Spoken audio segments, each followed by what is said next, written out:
Hello everyone. Please hit that like button as you come in. Please hit that like button.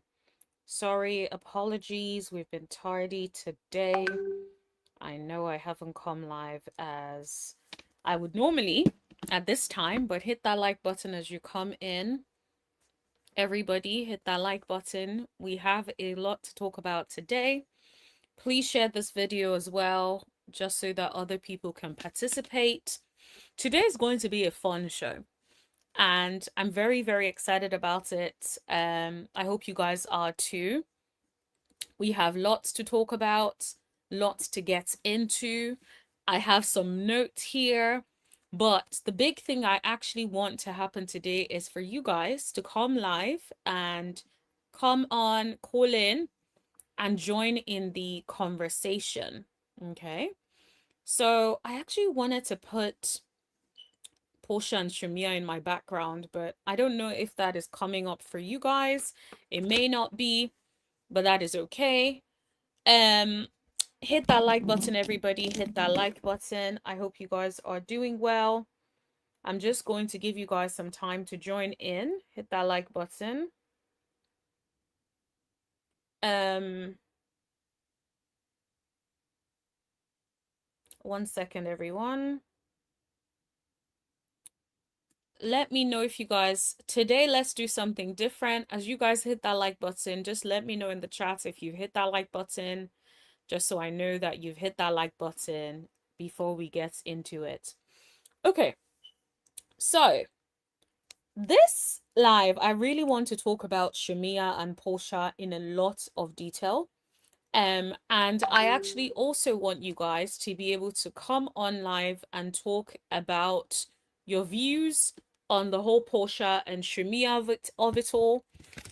So I will be sharing a link so that you guys can come and share your thoughts, because I definitely feel like there is a lot to get into. And yeah, I'm definitely here for it. All right, let's go ahead. First of all, what am I drinking today? I'm actually having an electrolyte because I've just been feeling a little bit like I haven't been as hydrated as possible. So if you guys hear me sipping on something, I am drinking my electrolytes because mama needs to be replenished, honey. I do not want to be out here, tired or anything. So I have my electrolytes. Let me know what you guys are drinking this morning. For some of you guys, what are you guys having? And put it in the chat, everybody. All right. So today is going to be great for people who love breakdowns. If you love me getting into my views about Porsha and Shamea and their relationship, getting to the bottom of who did what to who is at fault, you guys would enjoy it, right? And I feel like the big thing about today is I give my opinions, you guys come up and share your thoughts about it as well. That's actually what I would like to happen. Now, whether or not that happens, considering it is the timing is completely unplanned, and this is usually, we don't start a live usually this late. We would have had a live at 3 p.m. So I appreciate that. I did choose a little bit of a wrong time, but I hope you guys can bear with me and join in the party and engage as much as possible. So everyone, thank you for joining. Let's get into it. So I actually thought about it. I spent some time thinking about it. What is Shamea upset at Porsha about? And what is Porsha upset at Shamea about? And I thought it would be a really good place to start because I feel like there's been so much conversation happening in the last 2 seasons, right? And when you strip everything back, it's like, what exactly are folks upset about? Right? What exactly are folks upset about? What is Shamea upset about? What is Porsha upset about? And I want to start with what Shamea is upset about. Shamea is upset at Porsha for not attending her wedding. Now, We do know that Porsha did attend the wedding that was in the United States, but she did not attend the wedding in Kenya, right? So that is one of Shamea's huge grievances. And the truth of the matter is, we know for a lot of people that if you don't attend their wedding, that is a huge deal. People take that very seriously. That is grounds for a huge problem, essentially, right? So we know that that is a big issue. There definitely should have been some conversations around it. If Porsha couldn't have attended, Porsha could have at least been honest about why she wasn't able to attend the wedding. So I completely understand Shamea's point around Porsha not attending her wedding. Now, I will say, one thing we don't know for certain is, were there conversations happening outside of the screens that we are not privy to as to why she was not coming to the wedding, and was Shamea made aware of that? That is something that I don't think we fully have the answer to and can fully respond to. However, we know Shamea hates the fact that Porsha did not attend her wedding, and I don't think she ever let that go. I think for her, it is a sore subject. I don't think it's something she would have ever forgiven.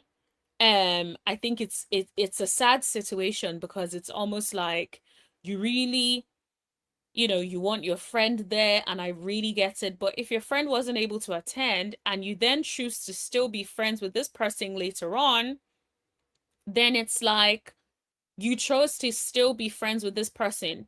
You cannot then be upset, right?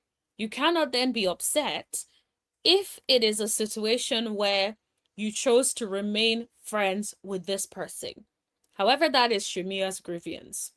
The other thing that I feel like Shamea was really upset about is Porsha not defending her when it comes to the whole Phaedra alluding to Candy, Todd, and her having stuff together. I completely get where Shamea is coming from, but I don't think she's being completely honest about the situation. Let's be for real. If my friend, let's say I was Porsha, or let's say I was Shamea in this situation, and I saw that my friend was sitting down having conversations about me, or someone was having conversations about me and she did not defend me, I will feel some type of way. I would feel like, as my friend, why didn't you say anything? Why didn't you stand up for me? I would be upset.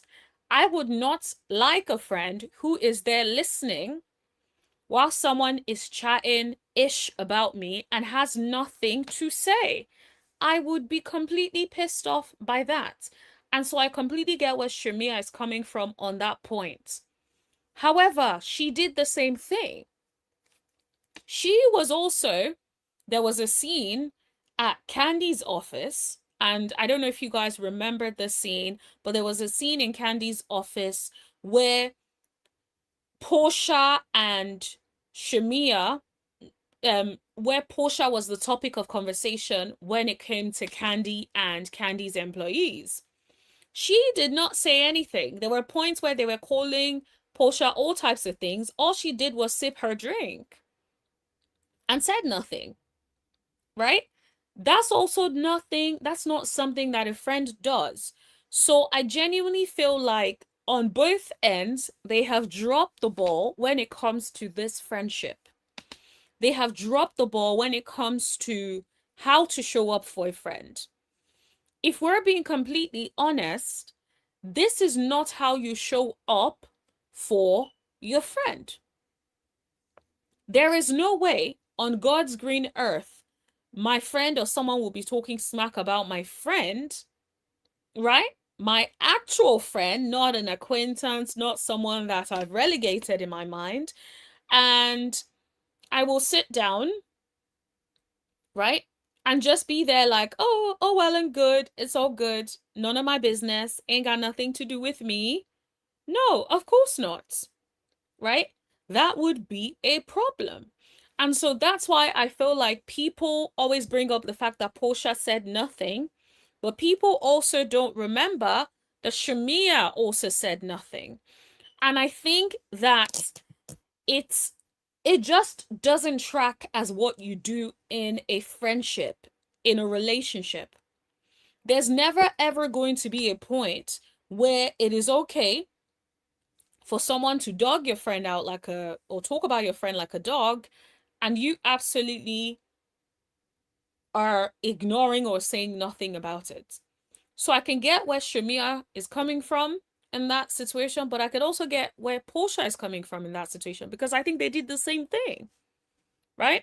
So one person cannot hold that against the other when the other did the exact same thing. Neither of you were good friends to the other in that season,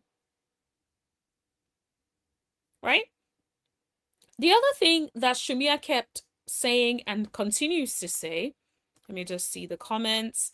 This is not how you show up for a friend at all. Completely agree. It is not how you show up for a friend at all.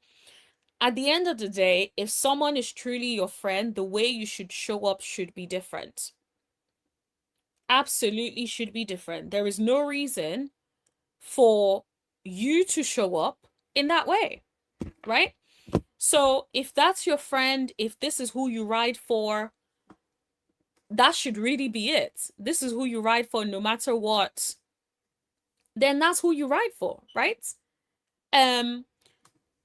However, if you're acting like this is your friend, but then in reality you do not show up for that friend and you cannot even have their back when they are not there, then I actually question whether or not you guys were really friends.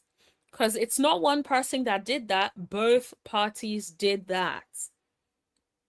So there was definitely something very fractured in their relationship to begin with. And I actually feel like I'm going to tweak this a little bit to literally say, were they ever friends? Were they ever truly friends? Because I feel like that is a very, very valid question. And I don't think that we've really, really talked about it. Because this is their introduction to the show, right? This is very early on. Porsha has been there for a little while.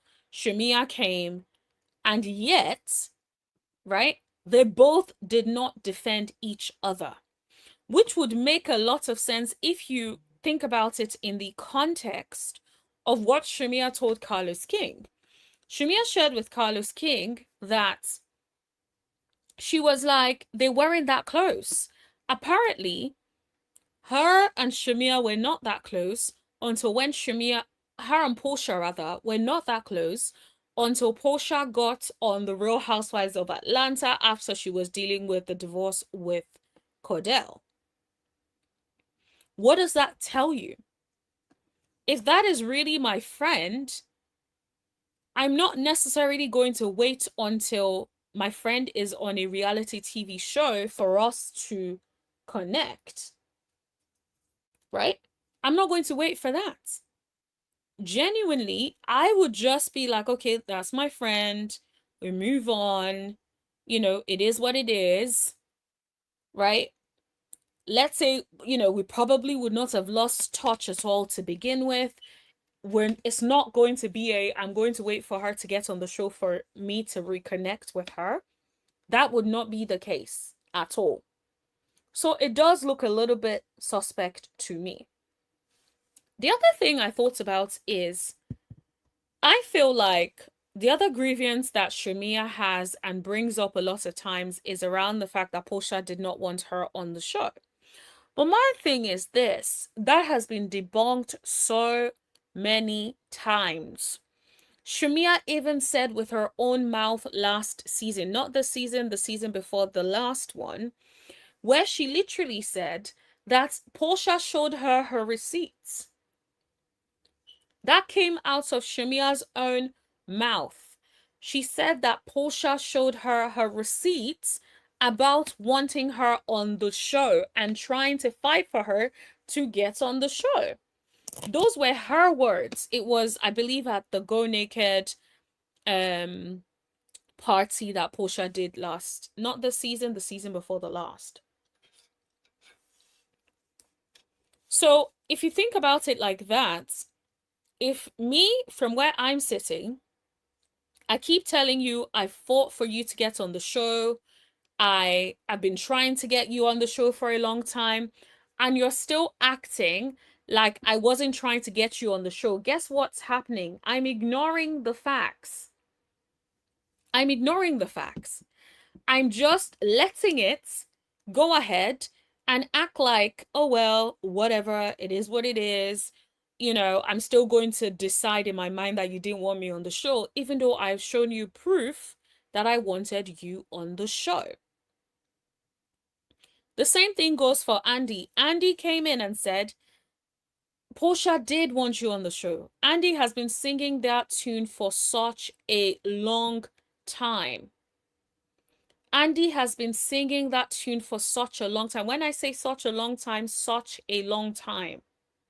He's been saying it to whoever cares to listen for a long time, that Porsha was trying to get Shamea on the show as a full-time peach holder. Yet, she never accepted that. And it's like, what do you want your friend to do? I've tried so many times to prove to you that I wanted you on the show. What more do you want from me? And I guess that's where the struggle lies, right? Sassy Lady, thank you so much for joining the live. These ladies were friends through family ties. Then Shamea came in posing as Porsha's friend. Now the friendship is over. The fake friend is the one crying the hardest. Ooh, okay. Sassy Lady came in with the tea, honey. Sassy Lady is definitely giving I'm Team Porsha on this one. There's also a poll in the chat for you guys if you guys want to engage. There is a poll in the chat for you guys. Please vote. Who do you think betrayed the friendship the most? Do you think it is both of them? Do you think it is one of them? Who do you think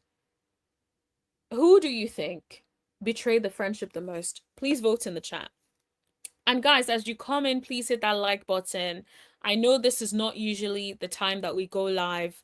And so, yes, thank you so much, everyone, for joining in. And please share the video as well so that other people can know that we are live.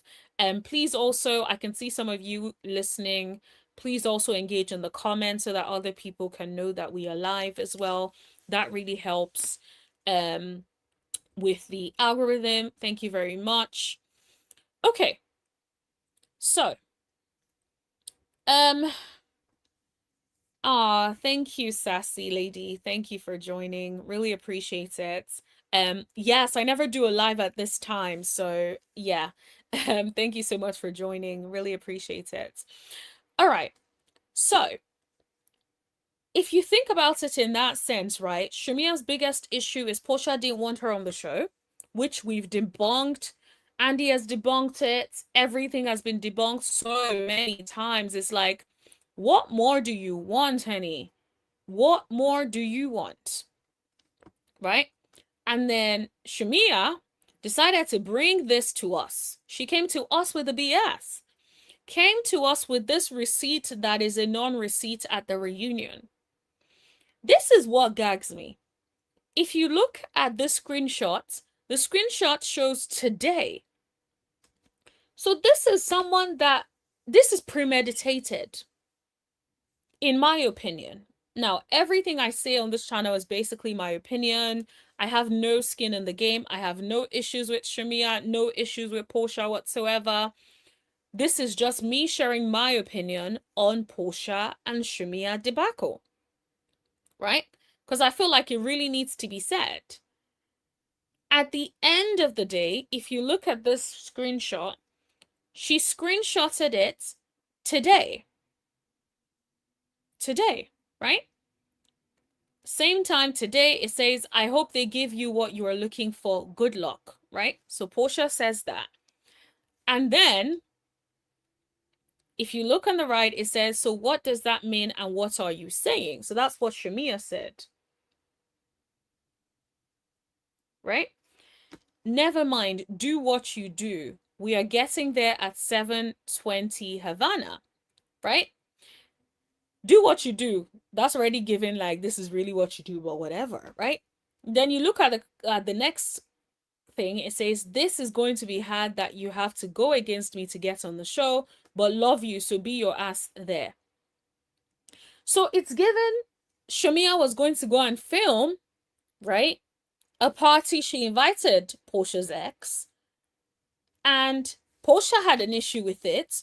She said what she said, and in the same breath says, but love you, so go be your ass there, right?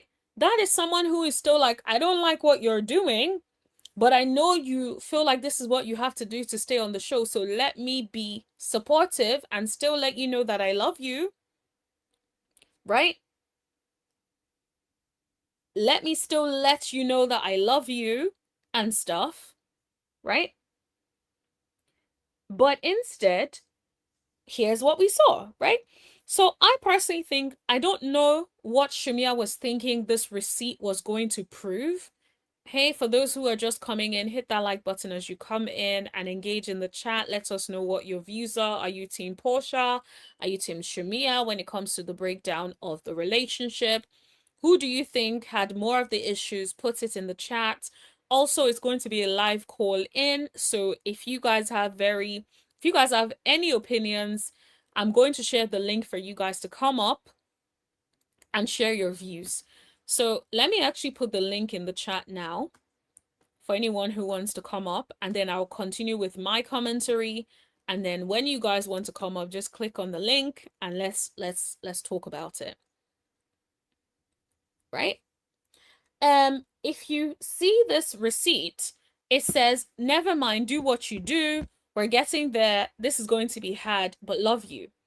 So this receipt does not prove what Shamea thinks this receipt is meant to prove. This receipt is meant to prove that she doesn't want her on the show. But this receipt fell so flat and did not prove a dang thing. And it's like, if that's what you wanted the receipt to prove, it ain't proving jack-ish. It isn't. Right? Excuse me. It isn't. And so I just think that whatever the case may be, I feel like they have both done things in the relationship that I feel like should not happen in a normal situation. But I think if someone has given you proof multiple times that they were not trying to be against you, they have supported you, tried to bring you on the show, what more do you want? What more would Shamea need to get from Porsha to be satisfied by Porsha's version of events? I think Shamea is one of those people where she has a view in mind about you. She has made up her mind about something when it comes to you, and it's almost like nothing else can change that opinion. She feels the way she feels. Nothing else can change that opinion. And that's just what that is when it comes to Shamea. And I just don't think that that is okay at all. Don't think that is okay. I feel like if you have a certain view about your friend or whatever, when you get opposing information that shows you that this friend of yours is not trying to do to you what you think they are trying to do to you, when do you then decide, you know what, maybe I need to dial it back? Maybe I need to accept that this person isn't really trying to come for me like that. Maybe I have to accept that this person isn't trying to be negative. This person maybe potentially wants me on the show. In a face of fiction, what you believe versus what you can prove, and what has been debunked by facts, at what point do you say, do you know what, actually, let me just trust what this girl is telling me? Let me just trust Andy Cohen, who has said that this girl has tried to advocate for me multiple times. Right? Finally, the other grievance that I think Shamea has is Porsha's mom giving Porsha advice that be careful about the dog that brings the bone will carry one, because the dog that brings the bone will carry one. Now, this was one of the weirdest things that I feel like social media responded to. Sorry, I'm still figuring out my layout.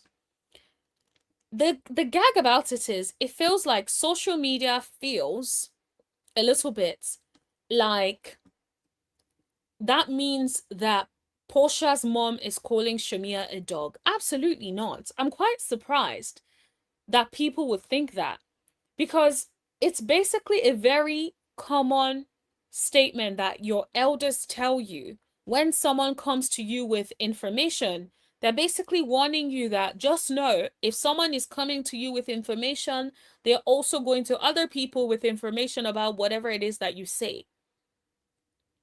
And so for me, I'm quite surprised that a lot of people interpreted that to mean that Porsha is out here talking about, or Porsha's mom is out here calling her a dog, a dog. I just don't think that is what is being done, or that is what is happening here.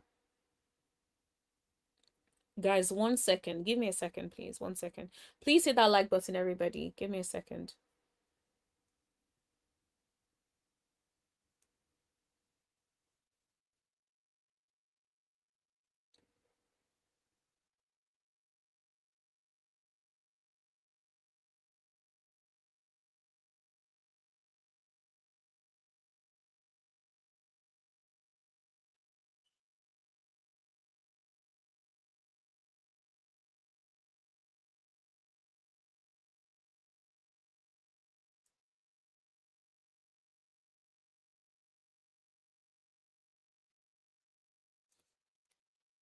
All right, guys.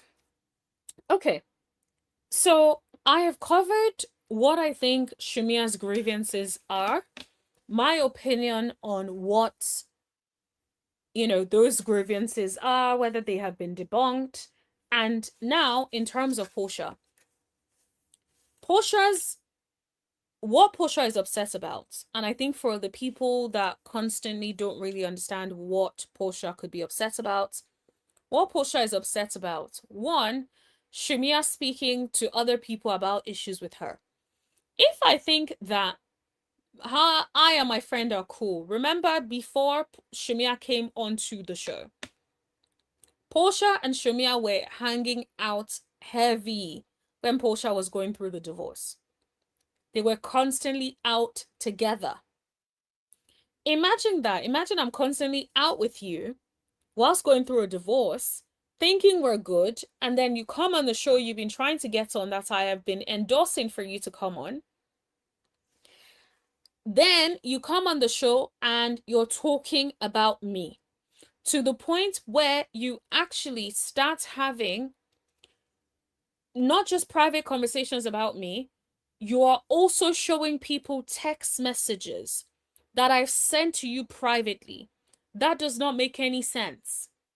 Why are you sharing private text messages that I've shared with you to other people? Right?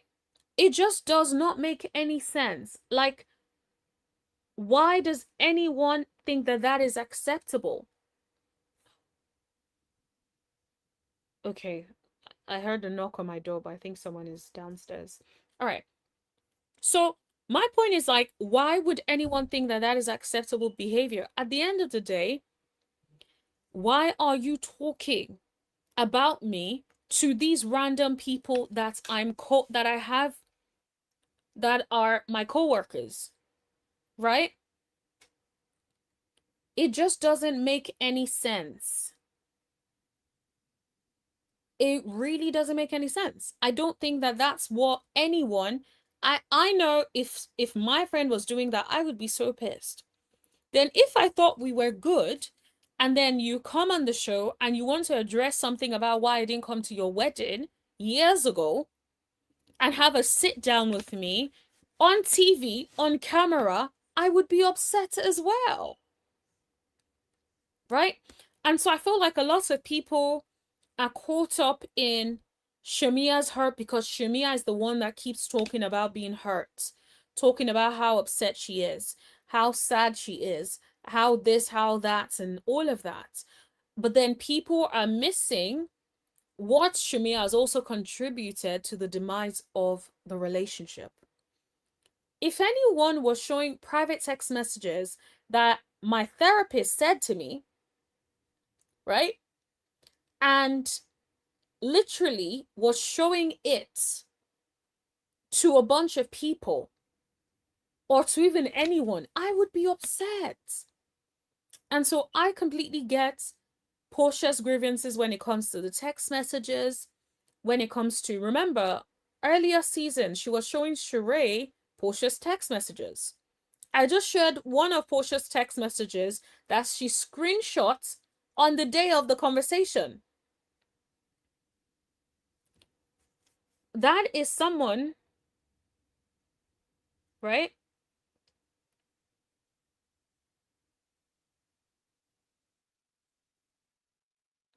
One second, guys. I'm getting distracted. That is someone who came with an agenda, right?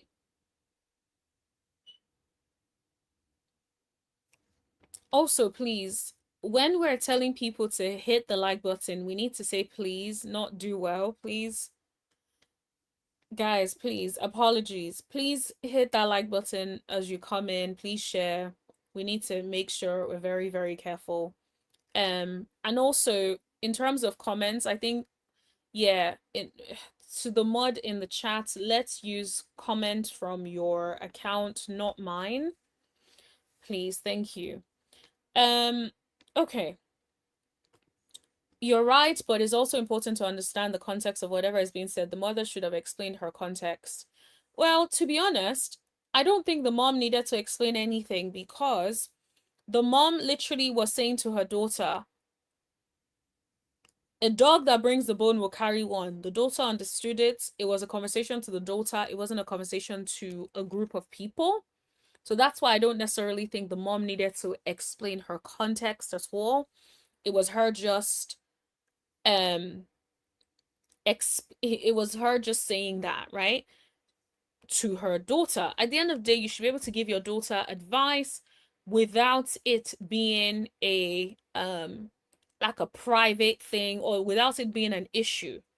I should be able to give my daughter advice. Whatever I say to my daughter has nothing to do with you. So if she says, be careful of the dog that carries the bone, or a dog that carries the bone will, or a dog that brings the bone will carry one, that has nothing to do with whether or not she's a dog. And I don't think she needs to clarify that. If you think about it, it takes us back to olden days when our parents would give us, like, they would give us parables and stuff. That's like saying to our moms when they give us parables, oh, they need to explain what it means. Most times we just know what it means. But yeah. She should have sought her approval before sharing their chats as a private conversation. Agreed. And I think she knew what she was doing when she was sharing those private conversations. She didn't think it was going to come back to Porsha, but it always does. I think sometimes with a lot of these people, they do things off camera and they just assume that it's never going to come back to bite anyone in the A. Nobody's ever going to find out what happened on a private level. But it did come back out, right? And Brit exposed it, right? So anyone sharing any sort of private conversations is not acceptable. It will never be acceptable. And I just think, like, she shouldn't have been doing that. And I don't think people even bring that up, which I always think is so funny. I think people are so quick to be like, oh, Porsha was not a good friend, but Shamea was not either. Shamea sat down and let the candy-coated clique talk about Porsha like a dog and said nothing. In the same season, yo. In the same season. But it's like, I think people like to pick and choose because they don't necessarily like Porsha. So it's easy for them to pick and choose and be like, oh yeah, Shamea is the one. Because also, you have one person who plays the victim and you have another person who completely is quiet about it, and who feels like, okay, this is my friend, I'm not going to address the issues on camera. And I think that has been Porsha's biggest downfall when it comes to this friendship. I think Porsha not addressing things on camera has been her biggest downfall when it comes to this relationship, because the person that you think is your friend is not your friend. Deep down, she is not trying. The person that you think is playing with you is not playing with you. And so whilst Porsha is naive, thinking like, oh yeah, my girl, she has my back and this is my friend and all of that, this girl is not your friend. Any person that can show text messages that you sent them, that your therapist said to you, to a random person you don't even know, that is not your friend. There's no way anyone can slice and dice it for me. And then to go as low as Porsha, as low as Shamea decided to do when it comes to Porsha's mom, it's like there really is no coming back from that. Absolutely no coming back from that. What a shame. Sassy Lady said Shamea is a poser. She is now triangulating Candy in a beef with K. Michelle, just like she tried to ally herself with the new girls against Porsha. Absolutely. And even think about it. The same thing she is doing, which is befriending K. Michelle, knowing fully well her friends don't like K. Michelle, right? Is exactly what she's doing right now. Is the same thing she did when it comes to her befriending Candy back then, when Porsha and Candy were having serious issues. If I'm having serious issues with somebody, I would be looking at my best friend a little bit weird if she then decided to become friends with said person. I would have an issue with it. I would. I would, right? 1 second, guys.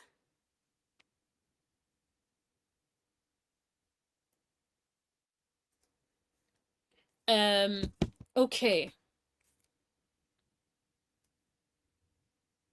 Well, I've not.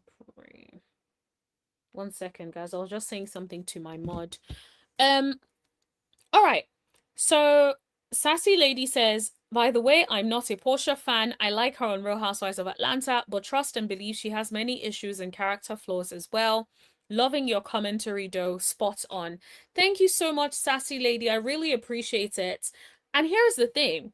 I love that you are fair, because for some people, when they can't get over like Porsha's issues or character flaws, when it comes to actually reviewing what is happening here, they can't get over that.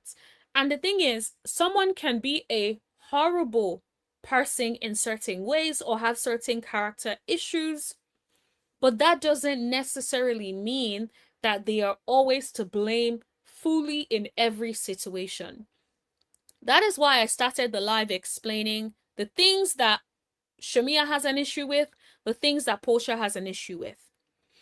And I understand where Porsha is when she draws a line in the sand. When she's like, at the reunion, we talked about not talking about this again. You then brought it again. You brought my daughter up. Then you brought my mother up. What do you want? What do you want to happen? What do you want to happen? It doesn't make any sense. Now is not the time to do that, right? There is no need for you to bring her. There was nothing in Scotland that required Shamea to bring this up. She knew what she wanted to do. That is not a friend. A friend that can sit down and talk about your mother like that and look in your face and say it's from generation to generation B, and in the same breath want your daughter over there for what? So that what, she can poison the daughter against her mother? Is that it? Like, what is the reason? Why would you want baby PJ over there? Why would you want that? Knowing you feel like it's from generation to generation. Knowing your mother feels like she's a Jezebel just like her mother. Right? And Shamea cannot act and pretend like she doesn't know what is happening. She cannot. Right? And so I personally don't really get what is going on there. I feel like Shamea is one of those people you need to watch. And Mama Diane was right. She clocked it. Be careful of the dog that brings the bone. A dog that brings the bone will carry one. And I feel like that is when I say that is so spot on, that is so spot on. Like, who knew that Mama Diane was over here calling it before the season even started? Right? Hey, Abner. How are you? Shamea wants to be famous. She values fame more than she values her friendship with Porsha. I think she thought if she brought the drama, it would make her likable. Agreed. I also think, and this is something I've said for such a long time, I've always said Shamea wants to be famous, and I agree with you. Shamea doesn't even care about the impact on her family. Because if she did, she would probably get off that show ASAP. But she hasn't. Everyone, or most people, have alluded to Shamea cheating on her husband. Multiple times. Since the earlier seasons of Real Housewives of Atlanta. Did that stop Shamea? No. Is she one of those people that she's probably going to be there unless something drastic happens, unless Bravo decides to cut that check and tell her not to come back? She wants that more than anything, and it is obvious that for you to invite Porsha's ex and then you screenshot her response, what did you think would happen? You think she would be joyful about the fact that you tried to bring her ex to a party you were throwing? Make it make sense. Make it make sense. Right? And so I think if we are also being honest, right, and I think a lot of people forget, this season of Real Housewives of Atlanta, for the first couple of episodes, Shamea was barely involved. It was like she was barely hanging with the girls. She was barely showing in the episodes.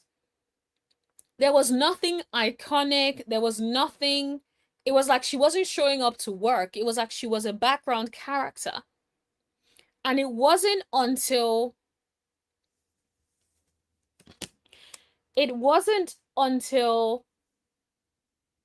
this whole thing happened. It wasn't until this whole thing happened in Scotland that it felt like Shamea then started becoming a focal part of this show. Right? First half of the show, she was barely visible. A second half where it now felt like she was getting in the ring.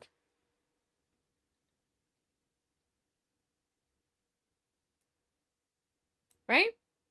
Or what do you guys think? Let me know what you guys think in the chat, please. Everybody, hit that like button as you come in, please. Please share this live so that other people can know that we are live as well. Hit that like button, everyone.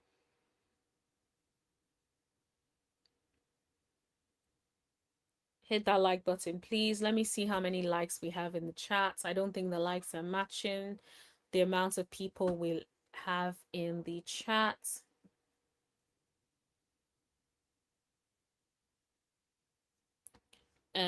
Let me see. Oh, guys, please. You guys have been naughty with the likes, honey. You have been stingy with the likes. Like, please.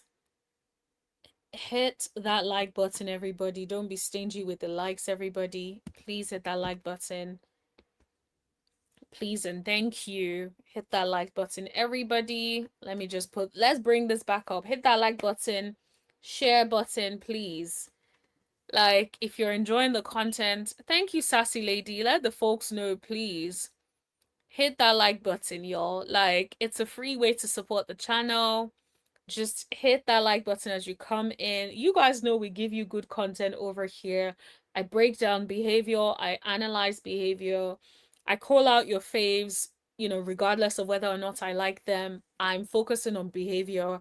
I don't know these people personally. I'm focusing on what we are seeing on the screens.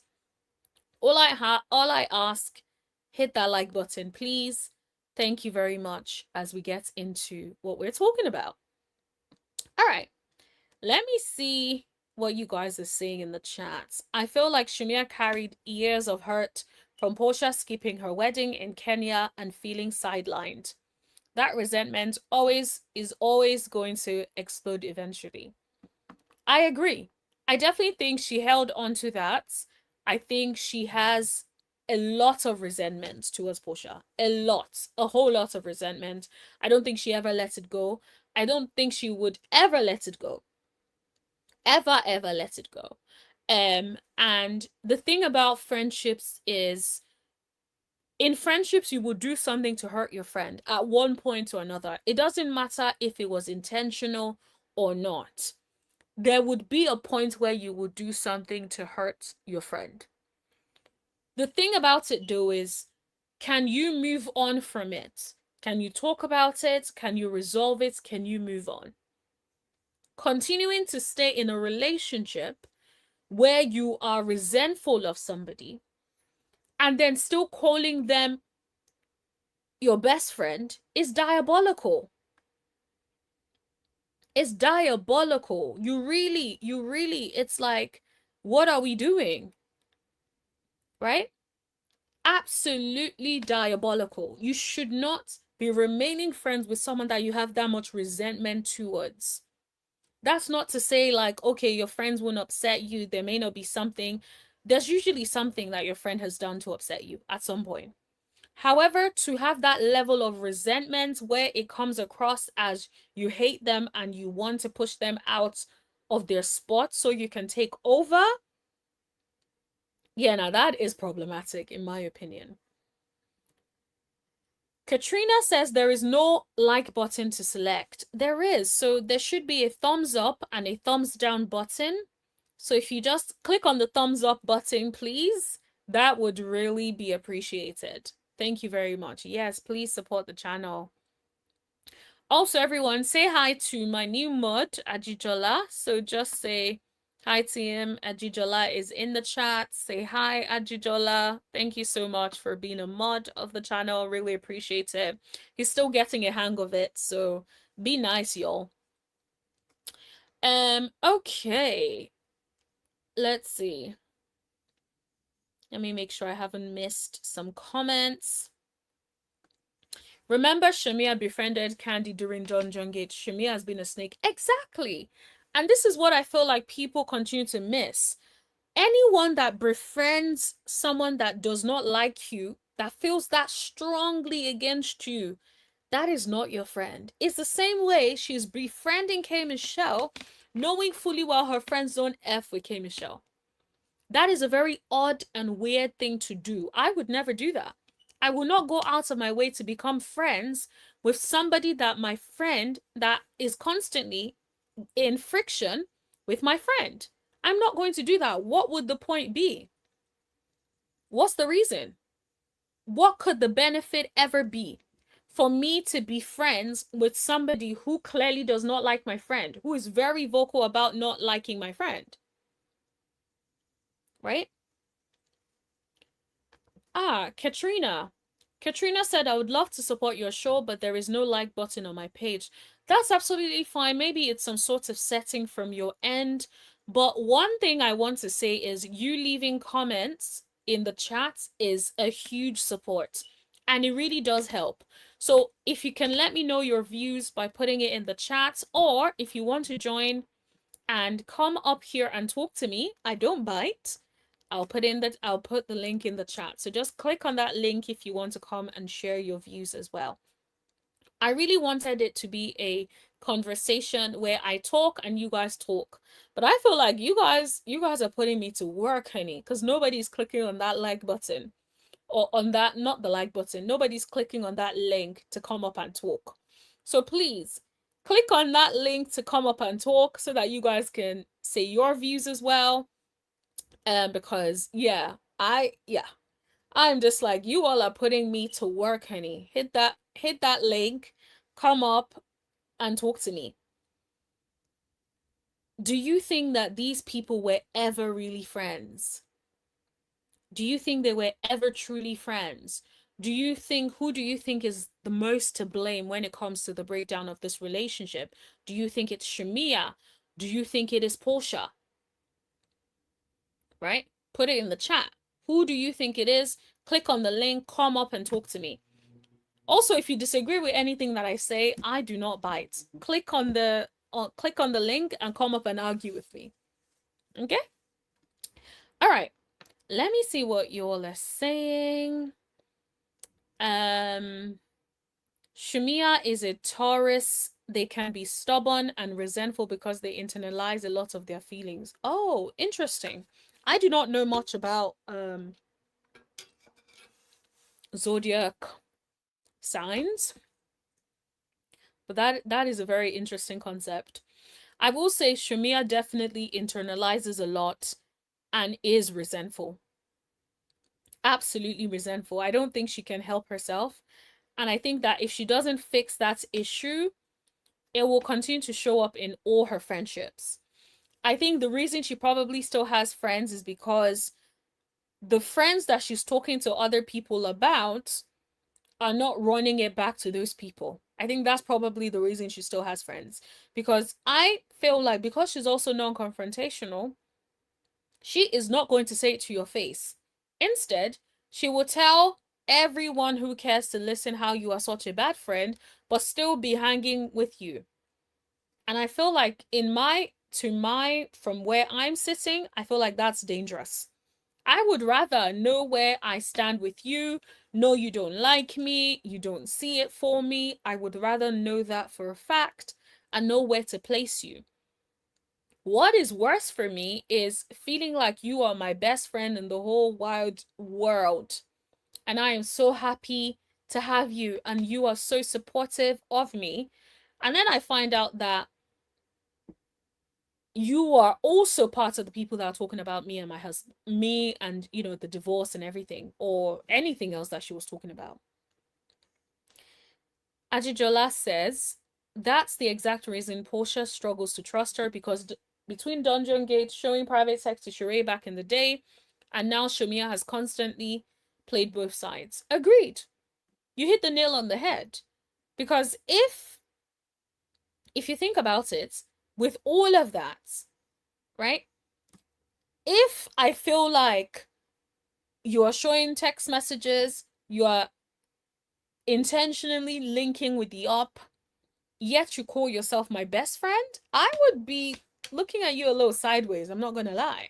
I would be looking at you a little sideways. And I will not trust you either.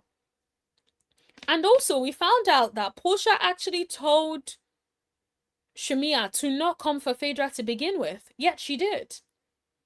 And so, whatever Phaedra then said after that, I guess Porsha was like, yeah, I'm not in it. Because I told you to not talk about that lady, and you did. You know? Ajijola says, even after Shamea shared her tragic experience with the surrogate miscarriage, Porsha gave a cold silence. While boundaries are understandable, she could have still shown some basic human empathy. I hear it, but I also understand it. I guess that brings us to a really good point. What do you guys think? Would you have wanted Porsha to have said something about Shamea's miscarriage or to have kept quiet? Because the truth is, I feel like if Porsha had said anything, right, people would drag her and say she's making it about her. It has nothing to do with her. Why is she making it about her? All of that. I feel like she can't win either way. You say one thing, people would have an issue. You say the other, people would have an issue. So at some point, it's just like, ugh, I'm just going to keep quiet. But one thing was obvious is if you look down, you would see that Porsha was sad. Porsha looked down. Porsha, you can definitely tell that Porsha felt it, right? But she just thought, you know what? I'm not saying anything. And I understand it. I understand both sides. I understand feeling like, do you know what? I feel sorry, but I'm not going to say anything because this woman talked about my mom. This woman is the reason people are on the internet calling Porsha's mom Dirty Diana. Right? That is disrespectful. Especially because that woman never comes on camera wanting the drama. Right? She stays out of she's not one of those people like Shamea's mom in the clubs trying to create alliances for her daughter. So if the mom has never been that kind of woman, never really wants to be in the spotlight, minds her business, supports Porsha in that way, I can understand her feeling like, nah, if you talk about my mom like that, like a dog, then no, I am not saying anything when it comes to you, and that's a boundary for me. Right? Now, if Porsha was there smiling whilst Shamea shared that, then I would be like, now that is low. But she wasn't. She looked down. You could tell she was definitely hurt for her. But she's like, yeah, nah. This lady has done enough to me that I do not have to do anything. So I would be curious, for those of you who are listening, do you think Porsha should have said something about Shamea's surrogate's miscarriage? Put it in the chat. Let me know. Click that live. Come up. I feel like I am not going to leave this live today until somebody comes up because y'all, it's meant to be a call-in show. Yesterday, I asked you guys if you guys wanted a call-in show. You guys said you wanted a call-in show. Now, I did a call-in show. Now, granted, I chose a different time, but still, I did do it because you guys wanted a call-in show. So please, somebody click that link, and come up here and talk to me. Maybe I need to say something crazy so you guys can come and argue with me. Ah. Katrina says, I wouldn't have said anything after Shemesi talked about the loss of the baby. Yeah, exactly. Right? This is someone here saying they wouldn't have said anything. I think for me, I tend to inconvenience myself for other people, which is not a good thing, right? And this is something I'm learning and recovering from. And so normally, I suspect that I would have said something in that situation just because of how I am. However, I really understand and appreciate people who have those boundaries. Who absolutely have those boundaries, right? They're just like, yeah, nah, I'm not saying nothing. So yeah, I definitely get that. Katrina, can I ask, why wouldn't you say anything? Is it because of the issue that happened, or is it because of something else? I'm just very curious to know, why would you decide not to say anything? And for the people who have just joined the chat, we are currently talking about whether you think Porsha should have said anything about the miscarriage that happened with Shamea surrogates. Please let us know. What do you think? Should Porsha have said something? Should Porsha have been mute? What do you think? So we have someone in the chat who thinks Porsha should have said something. We have someone in the chat who said she wouldn't have said anything. What do you think? Let your voice be counted by clicking on the link to come talk to me, or put it in the chat. All right. Ajijola says, I understand your perspective. When she attacks your mother, your child, and brings printed receipts to tear you down on TV, the trust is gone. Granted, and those receipts were not receipting, but yeah, I agree. But saying something wouldn't hurt now, would it? You say that, but it could. Because if she says something, let's say she says, I'm sorry, people would say that's all you could say for your best friend of 20 years. Right? If she says, oh, I'm really sorry, and gives a speech, people would say she's trying to take away from Shamea's issue and taking time away from Shamea and moving the cameras to herself. I don't think she would have won either way. And I think doing what felt better or what felt best to her in that situation is what she should do. So if that felt best to her for just to just keep quiet and just be like, I am not getting involved, then, you know, because let's be honest, right?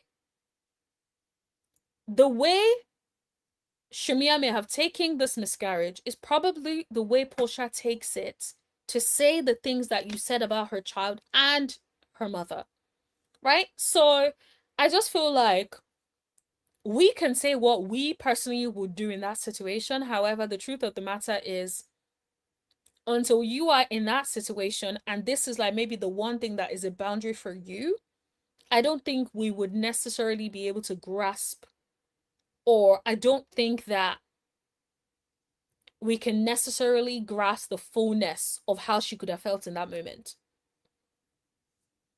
Right? But I know for a fact, if anyone talked about my mother, honey, in that way, it is done. Sassy Lady said, Porsha should not comment about the miscarriage. Anything she says or does will be perceived as hate towards Shamea. Agreed. If she had said little, people have said that's all you said. If she had said much, people would say she's trying to take focus away from Shamea. She would not have won either way. And so I think her just deciding, you know what, I'm just going to be quiet, you know, and be sad, but I will be quiet. And I think that made more sense in terms of what she did rather than trying to say anything. Now, what I think is interesting is there is a poll in the chat. So thank you everyone for participating in the poll. If you haven't and you want to participate, now is probably the time to participate before I close the poll so that we can put another poll up for you guys to participate in. So I will give you guys a little bit of time. Hit that like button if you haven't, and engage in the poll if you have not yet. Please. Also, guys, we really appreciate gifts, super chats, all of that. It really does help us in terms of being able to bring you guys great content. You know, make sure we edit stuff as well as we should. You know, all that's good stuff. So please, if you can, wherever you can, a super chat or gifts does take things to the next level for us. So thank you very much. Okay, let's move on. Ajijola says, if Porsha was genuinely concerned about coming off sincere, she would have reached out privately off camera. Hiding behind it might look like hate feels like an easy excuse to ice out Shamea. So I guess my question is, why do you think that Porsha is icing out Shamea? Because from where I'm seated, I don't see anything Porsha has done to ice out Shamea. If anything, Shamea has iced out Porsha. Because Shamea did not invite Porsha to an event that she should have invited Porsha to, right? So that would have been a really good opportunity to not ice the girl out, right? Think about it. First episode, she invited Shamea to the event at her house. She could have said, it's my home, I'm not inviting Porsha. She did, right? And then she didn't invite Porsha to her home. She made such an issue of it. It's Gerald's birthday, blah blah blah. Then in the same breath, right? She then, I think, what was it? After the issue in Scotland happened, she then wanted to go back to being to try to invite her. It's like, girl, don't invite me now. Right? So I feel like we need to be careful. If we're saying Porsha tried to ice out Shamea, then we need to be giving examples. Like, what do we mean like Porsha is trying to ice out Shamea? Because that's also something I've seen on the internet with some people. And I'm like, okay, why do some of y'all think Porsha was trying to ice Shamea out? Like, where's that coming from? So that is something that I'm curious to explore. If anyone thinks Porsha is trying to ice out Shamea, please come up. I'll put the link again. If you think Porsha is trying to ice out Shamea, let me put the link so you can click up and come up, because I'm just trying to understand where's the icing happening. Thank you so much for the gift. Thank you so much, Yaya. Really appreciate the jewels. Thank you so much for your gift. Human grief and the loss of a child should always transcend reality TV drama and fan perception. Even a simple private "I'm so sorry" would make a huge difference. I hear what you're saying, but I personally still feel that I can understand Porsha choosing not to, because us saying it's reality TV drama is not the same thing for Porsha. If people on the internet are calling her mother a whore, if people on the internet are calling her mother Dirty Diana, that's no reality TV drama. That is drama that is affecting this woman's real life, right? We don't know if her mother was over there crying and feeling so slighted about the fact that this Shamea and her mom can be lying on her, right? Like, we don't know what that looks like for her at home, right? So we cannot expect somebody, when we don't know what they had to deal with as a result of all of this drama. The mother did not sign up to be on a reality TV show. Porsha did. And so for her mother to be caught in the crossfire of this girl who the mother has had over at the house, they've all hung out together, that definitely would sting anyone, let's be honest. Right? So I don't think that any one of us, it's very rich for us to be able to be like, oh yeah, it's fine, rise above it. I'm like, yeah, nah. There's no way I'm going to rise above anyone slighting or insinuating that my mother tried to sleep with her father. There is no way no way on God's green earth. That would be my boundary. Like, I'd be so calm, but I would crash the F out. I actually think Porsha has handled it so maturely. I really believe that, because there's no way I would have crashed. When I say crashed the heck out, like lost my marbles, jumped over that table, honey. I don't condone violence, but in that situation, I would have understood it. Okay? Because there is no way somebody is going to accuse my mother of being a whore. Because that's essentially what you're saying. You're basically saying she's a whore. And then saying it's from generation to generation. That is diabolical. She does not owe her jack-ish. Let's be honest. We can say, oh yeah, we think it's nice for her to like say sorry. Yeah, it may be. Right? Maybe. But she does not have to have any sort of sorry for somebody who called her mother a whore. For someone who said it's a generational thing. So basically, generational whore. Jezebel. You and your mama are Jezebel, right? Like, let's be for real, right? Anyway, those are my thoughts.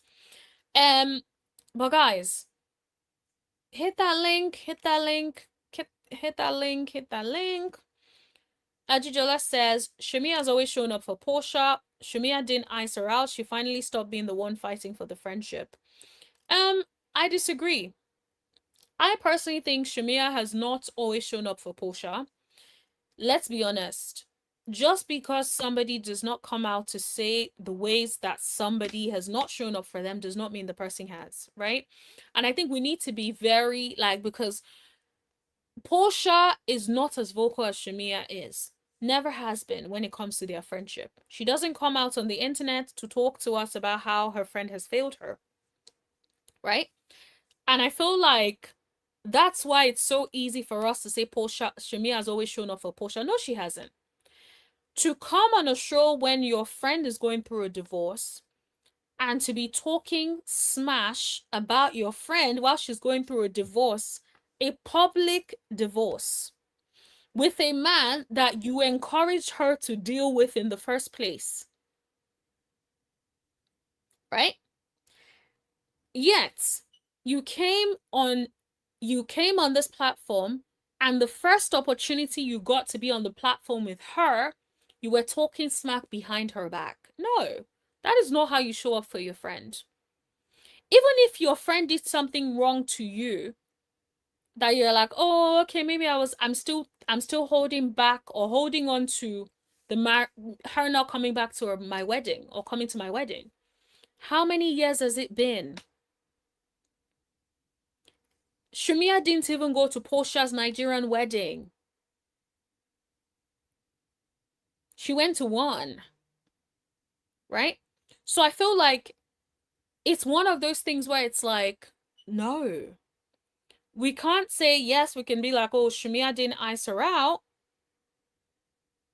If we're saying Shamea didn't ice her out for not inviting her, Porsha didn't ice her out because Porsha even invited her. Throughout the season, there was nothing Porsha did to ice her out. All Porsha did was not talk to her. There would be times where Shamea would be dancing right next to Porsha and Porsha would dance with her. There were times where Porsha would stand right next to Shamea. They would all take pictures together. No issues. So, I personally don't think Porsha was icing Shamea out. I think, if anything, Shamea was icing Porsha out by not inviting her to certain events.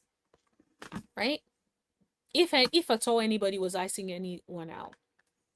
Hey, my lovely. Thank you so much for joining. How are you? We are currently talking about Shamea and Porsha. There's a lot to be said of it. Yes, yeah, honestly, Bajan, initially it was meant to be a 3 p.m. live, but then we didn't have our ducks in a row for the 3 p.m. live, and I was like, oh, I don't really know what to talk about at 3 p.m. And then when I figured it out, I was like, let's do 5 p.m. But then we just had so many delays. But yeah, I'm glad you were able to join us anyway. So thanks for joining, Bajan. But yeah, we're currently talking about Shamea and Porsha. And we wanted to really go into like detail about like their friendship, what has happened, who's to blame, where each party dropped the ball. And also I was sharing a link for people to come up, and nobody has come up either. I'm just like, what is going on? Bajan says, I'm gonna get you an alarm clock for Christmas. Yes, but you must get me batteries as well, honey, because me and batteries, it is always so weird when it comes to batteries, honey. When it comes to batteries, I don't remember how it took me so long to buy batteries for my mouse, and it kept like dying whilst we were on live. Yeah. Honestly, it's the worst when it comes to that. But don't worry. Tomorrow we will be on track. We would be right there at 3 p.m. ready to go. But yeah. Thank you, my love. Ajijola, to be honest, Ajijola, since you have so much to say, come on, join the link. You too, that goes to you as well. Click on the link and join the live, because I feel like you have so many thoughts. And I'm like, if you have so many thoughts, click on the live and click on the link and join the live, honey. Say it. Say it with your chest. Angela says, let's be real. Porsha was only comfortable with Shamea when Shamea was in her shadow. The second Shamea got her own peach and stood on her own 2 feet, Porsha couldn't handle equal energy. Really? Where are you getting this from? Do you guys agree with Ajijola? Or is Ajijola here just trying to piss us off today? Let me know, y'all. If you guys agree with Ajijola and disagree with me, come up here and speak your speech, because I am just like, I am shocked by this take, honey. I am shocked by this take, okay? I am so shocked by this take. So I have put the link up again. If any one of y'all want to come up, please come up here and talk about it, because the more I the more I read Ajijola's take, the more it gags me. Like, I be reading his take and I'm like, wait, Loki, what are you talking about? So hop on that link and come and tell us, because I am trying to understand. But if you guys agree with him, let me know, because do you guys think that Porsha was only comfortable with Shamea when Shamea was in her shadow? Come up here and talk about it. Do you guys think she was only comfortable with Shamea when Shamea was in her shadow? Do you think that that is what is happening here? If this is what you're thinking, come up and talk about it. If you disagree, come up and talk about it. Let me check the poll first of all and see what you guys are saying.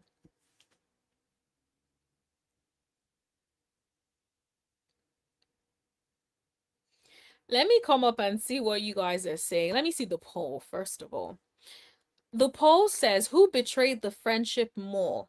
Right? So that was the question I asked you guys. 14% of you guys said, whoa. I am actually shocked. So 14% of you guys said Porsha. Let me just end this so you guys can see from your end. 14% of you guys said Porsha. 77. That is a high percentage, y'all. 77 of y'all said Shamea.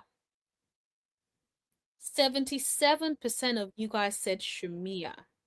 That means you guys really think that Shamea ruined the relationship the most. That is very interesting.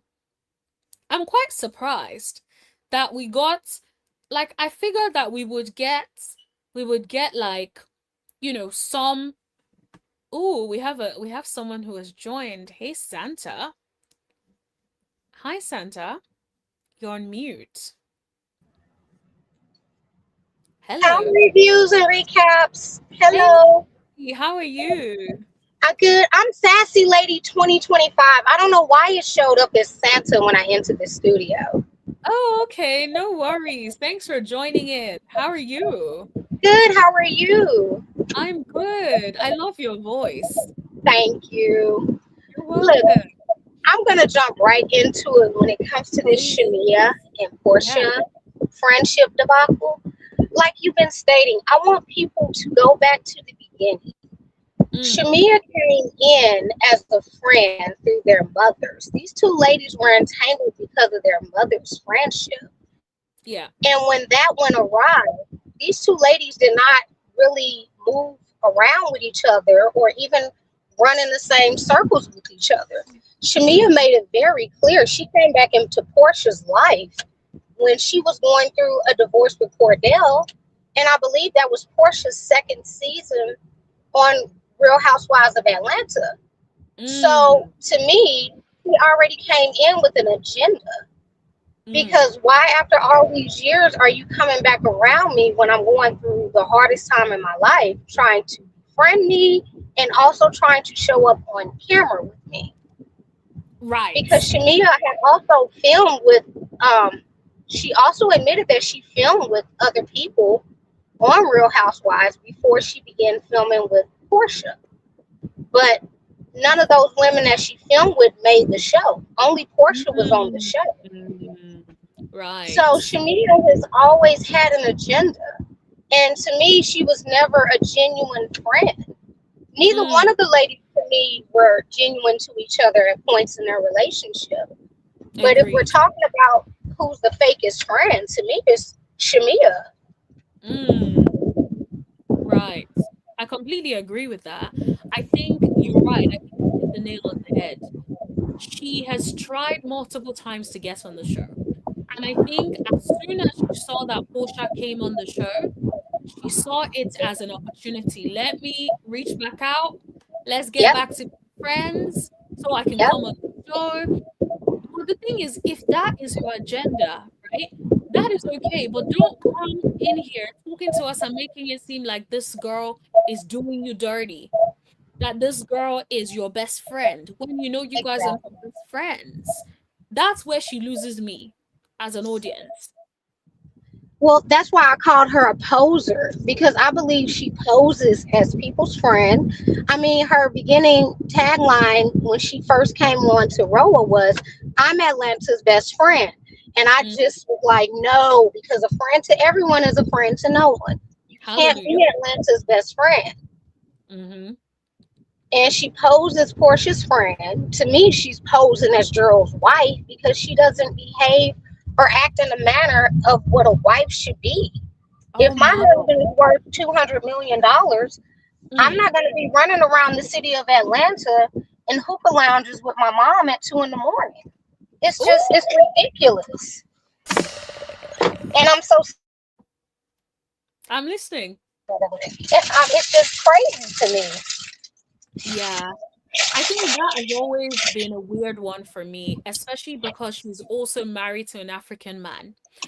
I feel Yes. like it's always been a weird one.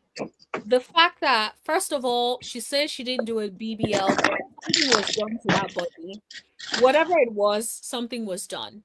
That's a recent development. Having to then decide I'm going to remove what I'm wearing, I'm going to wear a thong, and be walking around to have a meeting. It screams somebody that wants. I'm just gonna put you on mute because there's a lot of background noise. It screams somebody that wants a lot of attention. Just come off mute when you want to add anything to what I'm saying, Sassy. Um, it screams someone who wants a lot of attention because it doesn't make any sense for you to be in a thong having a literally a family meeting. It's like, what are we doing? And you're a wife, right? There's some things that she does that doesn't make sense. Like the meeting with her, was it a attorney about a rum bomb? She removed the coat. She was wearing this like really nice jumpsuit, but it wasn't appropriate for the meetup. Then she's like leaning. It's like, girl, what are you doing? It screams, I want to be seen. It screams an attention seeking behavior. What do you think about that? I'm sorry, reviews and recaps. I was getting lunch and coming back into my house. Sorry for all the noise. But I Mhm. agree with you 100%. It's not the money, it's just the attention and the fame that I believe that Shami is seeking. Because Mm, she has I keep saying it over and over in people's chats. Shamia is what we would call the epitome of a housewife. She's mm, beautiful, she's talented, she yeah. has many accolades, she has a wonderful husband, big, beautiful house, two beautiful children. Mm, Why does she behave like she still wants to be a lady of the night? mm, I don't understand it. And I don't understand why people think we're jealous, or that everybody who holds her accountable for her bad actions is jealous of her. It's not a jealousy. It's it's we not. want to see you in your prime, in your light, and Mm, not chasing behind this friendship that was never a true friendship. right. And if she was such a bad friend, why do you want her back? Exactly. Why did you make this entire Right. season about Mm. her? Yeah, I have a theory. I feel like no, even though she really wanted to break things down with Portia, I think she always thought that there was nothing she would do and that Portia would not be able to fully stay away. I think she really thought that they would still come around and still be cool. So when she saw this season and realized that Portia really was not trying to be cool with her anymore, she lost it. And then she saw Kelly and Portia became friends, or not friends, but friendly. And then she absolutely lost it. She did. She can't stand on her own. And the thing is, she's not on her own. She has a husband. And I Mm, understand that he is a traditional Kenyan man. mm, I'm still kind of side-eyeing him too, because most African traditional men that I know mm, wouldn't tolerate a lot of the things that Shamia has been doing. But he still stands by her. That is still his wife. I'm pretty sure there's things going on behind the scenes in that relationship. If they don't want to bring it to the cameras, that's fine. But I think she's also projecting a lot of what's going on within her household onto the Mm, show and onto, as Cynthia says, it's on the rest of the friend group.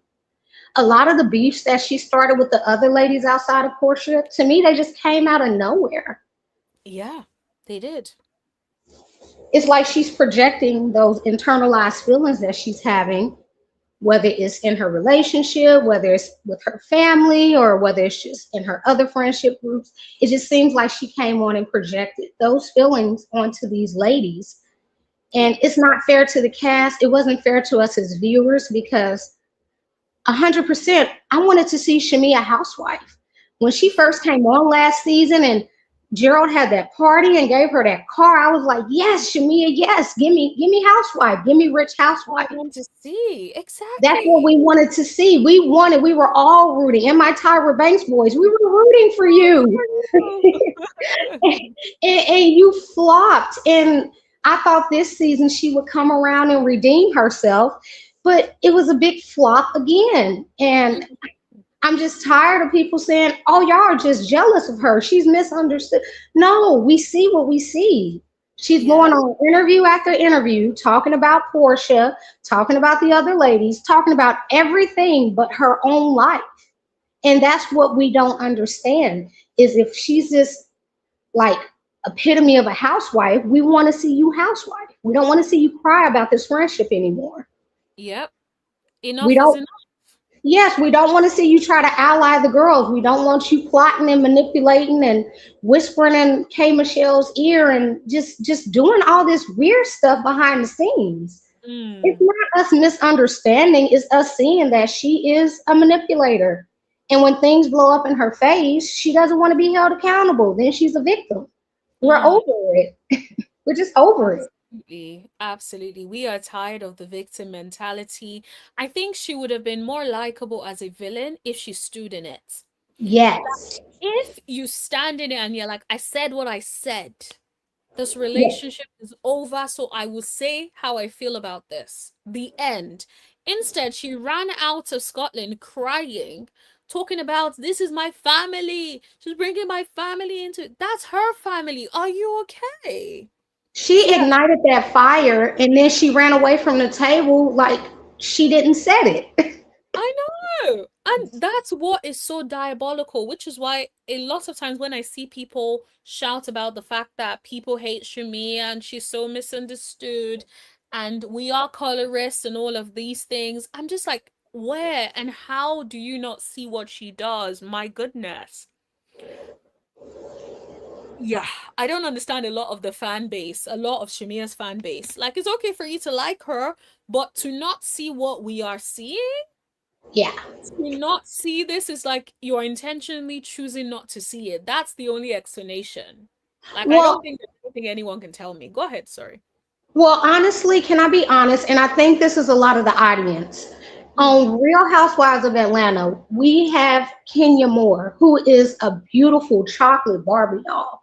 And yes, she stood in her villain role, her villain era so well that the people absolutely. loved her.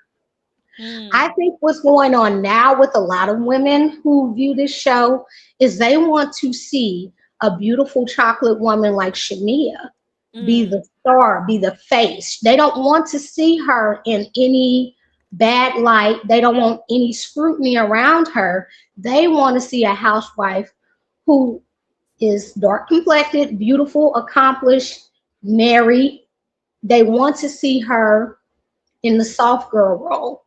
And mm-hmm. that's just not working out for Shamia. So instead of just saying, like, hey, this is not working out for you, Shamia, you might need to take a season off and regroup, they are now pivoting to making her a forever victim by saying that we're jealous of her because of her marriage and her money. Nobody has talked about this woman's marriage or her money. We're speaking strictly on her character and the things we have seen her do on screen, in the interviews, and things that have been brought up that she's doing behind the scenes. So we're Absolutely. not jealous of any of that. We just want to see her flourish and be herself. Mm, We want absolutely. to see a chocolate girl win on RHOA. We all want to see that. But Yeah, it's not Shamia. Sorry, not sorry. not. It's not. And I feel like we've given her a few chances already. She's had Yeah. 2 seasons. bear in mind that she was a friend of. She's had 2 seasons to really prove to us that she has it, she's on top of it, she can stand on her own. I don't know if you also felt like the first half of the season, we were barely seeing her or feeling her presence. Did you notice that at all? Yes, I did. And I was like, where's Shamea? Where's Shamea? Right. What's going on? I was ready to see her, even though I thought last season was terrible for her. I was still ready to see her come back and Mm, redeem herself. right. And to me, I think a lot of it is she can't she can't show us that side of her life if her Hmm. husband is not willing to come on camera with Right. her. And even when he's on camera, it's so awkward, it's so tense. It's like me as a viewer sitting there watching it, I'm uncomfortable. Hmm. I It's feel like I'm almost, missing him. yes, and it's almost like you're forcing this man to do something he clearly does not want to do, but Mhm. he's doing it to support you as his wife. But I think that they need to talk about that in the background before they show up on film. So I think she's also holding a lot of resentment with that as well. Because look at Porsha. Portia's Mhm. able to come on there with Mike. She's able to come on there with Sway. Yep. Um, Drew's able to go on a date with Black and then have the other guy bring her a horse. Like everybody's able to show up on camera with their partners, whether they're in a relationship or not, and it Mm. flows. It either flows or it's cringy. Drew scenes with those guys can be cringy, but not as cringe as when I watch Shami and her husband on camera. I just cringe because you can see that everything is not all rainbows and sparkles in that marriage. And it shows up on camera. Mm. Right. Exactly. It's almost like you can tell that something is not right. Like there is something they're lying about or hiding. I will not be surprised if so much is not happening or so much is going on that they're just not bringing us into. And I think because she doesn't have a storyline there, we don't see that. Even the whole fertility story, right? Let's say she was doing it with Gerald. I think the people would have a little bit more empathy for her. We would see a lot more of Yeah. the storyline. I think she felt like she had to do something to become the subject of the conversation. And she took that and did that in Scotland. Because before Scotland, she could have had the farthest seat, and it's funny because a lot of people say she should be sitting right next to Andy as the first chair. I say no.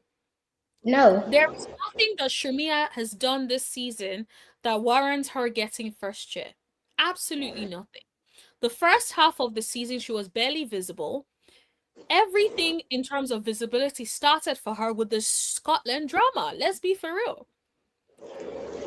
But what do you And think about I'm sorry. And I want people to understand she didn't get first chair, not because she wasn't the basis of a lot of storylines. She wasn't first chair because she was the basis for all the controversies of the season. You do it? not get rewarded for causing the scenes to be disrupted, interrupted. You don't want to shoot at dinner, but you want to shoot at the pool. Like she was just surrounded by too many controversial Mm, issues within the group. She did not deserve first chair. she didn't. Just She did. because the internet is talking about you doesn't mean that you are the number one star. No, we are criticizing you, we're critiquing you, we're trying to pivot you back on the right path of what a housewife and what we want to see. Mm, Shamia was not the star of this season. If anything, she was a terrible villain. That's absolutely. it. A villain who was not sure she wanted to be liked or not. Or not exactly. She has to pick a side, and I think she's torn between her friendship with Portia and, like you say, hoping that they have gotten into it. Her and Portia have gotten into it before, but they always came back around.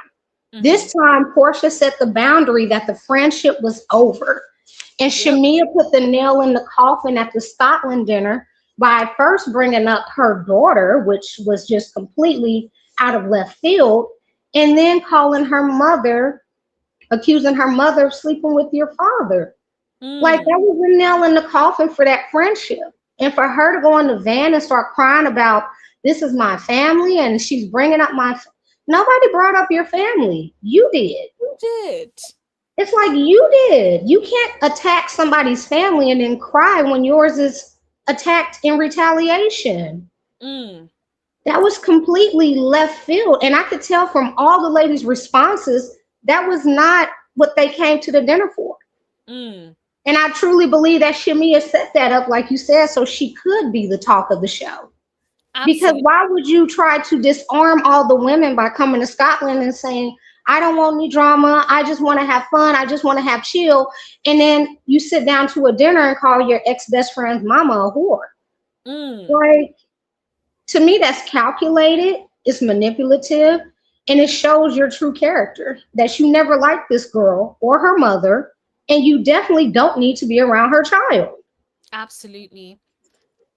And what was surprising to me is the fact that nobody asked that question at the reunion, because they just let it go under the guise of, yes, something happened and it was talked about last season about the mothers.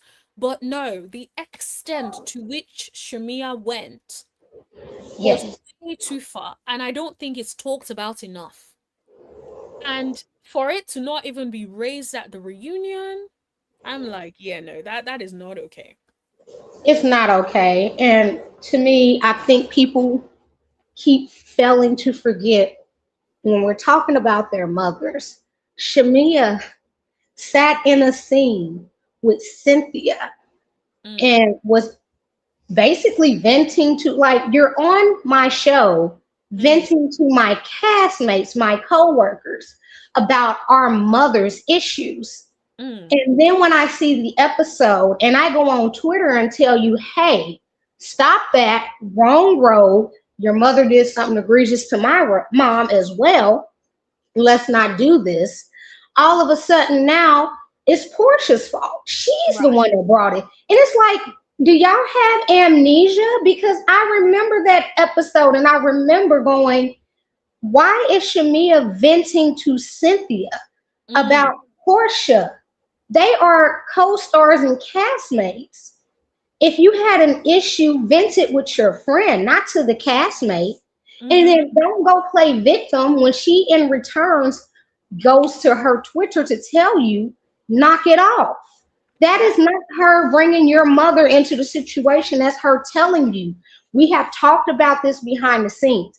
We said we weren't going to talk about our moms on camera. And yet Mm. here you are sitting with my castmate discussing our mothers.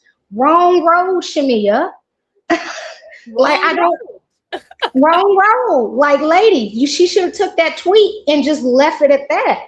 But she again wants to be a victim so bad that she drug out this whole storyline of, she started it by tweeting about her mom, when in actuality, Shamea, you started it by sitting in Mm, a scene talking about the moms with Cynthia. absolutely. Absolutely. What do you think about K Michelle saying Shamea and her mom were in the club talking about Portia? Do you believe it? Or what do you think about that? I absolutely believe so. I believe I it too. don't. I do not believe for one second that K Michelle is. That is too many details to make up. Mm. All the way down to the white cat suit and her boobs being pushed up to her chin.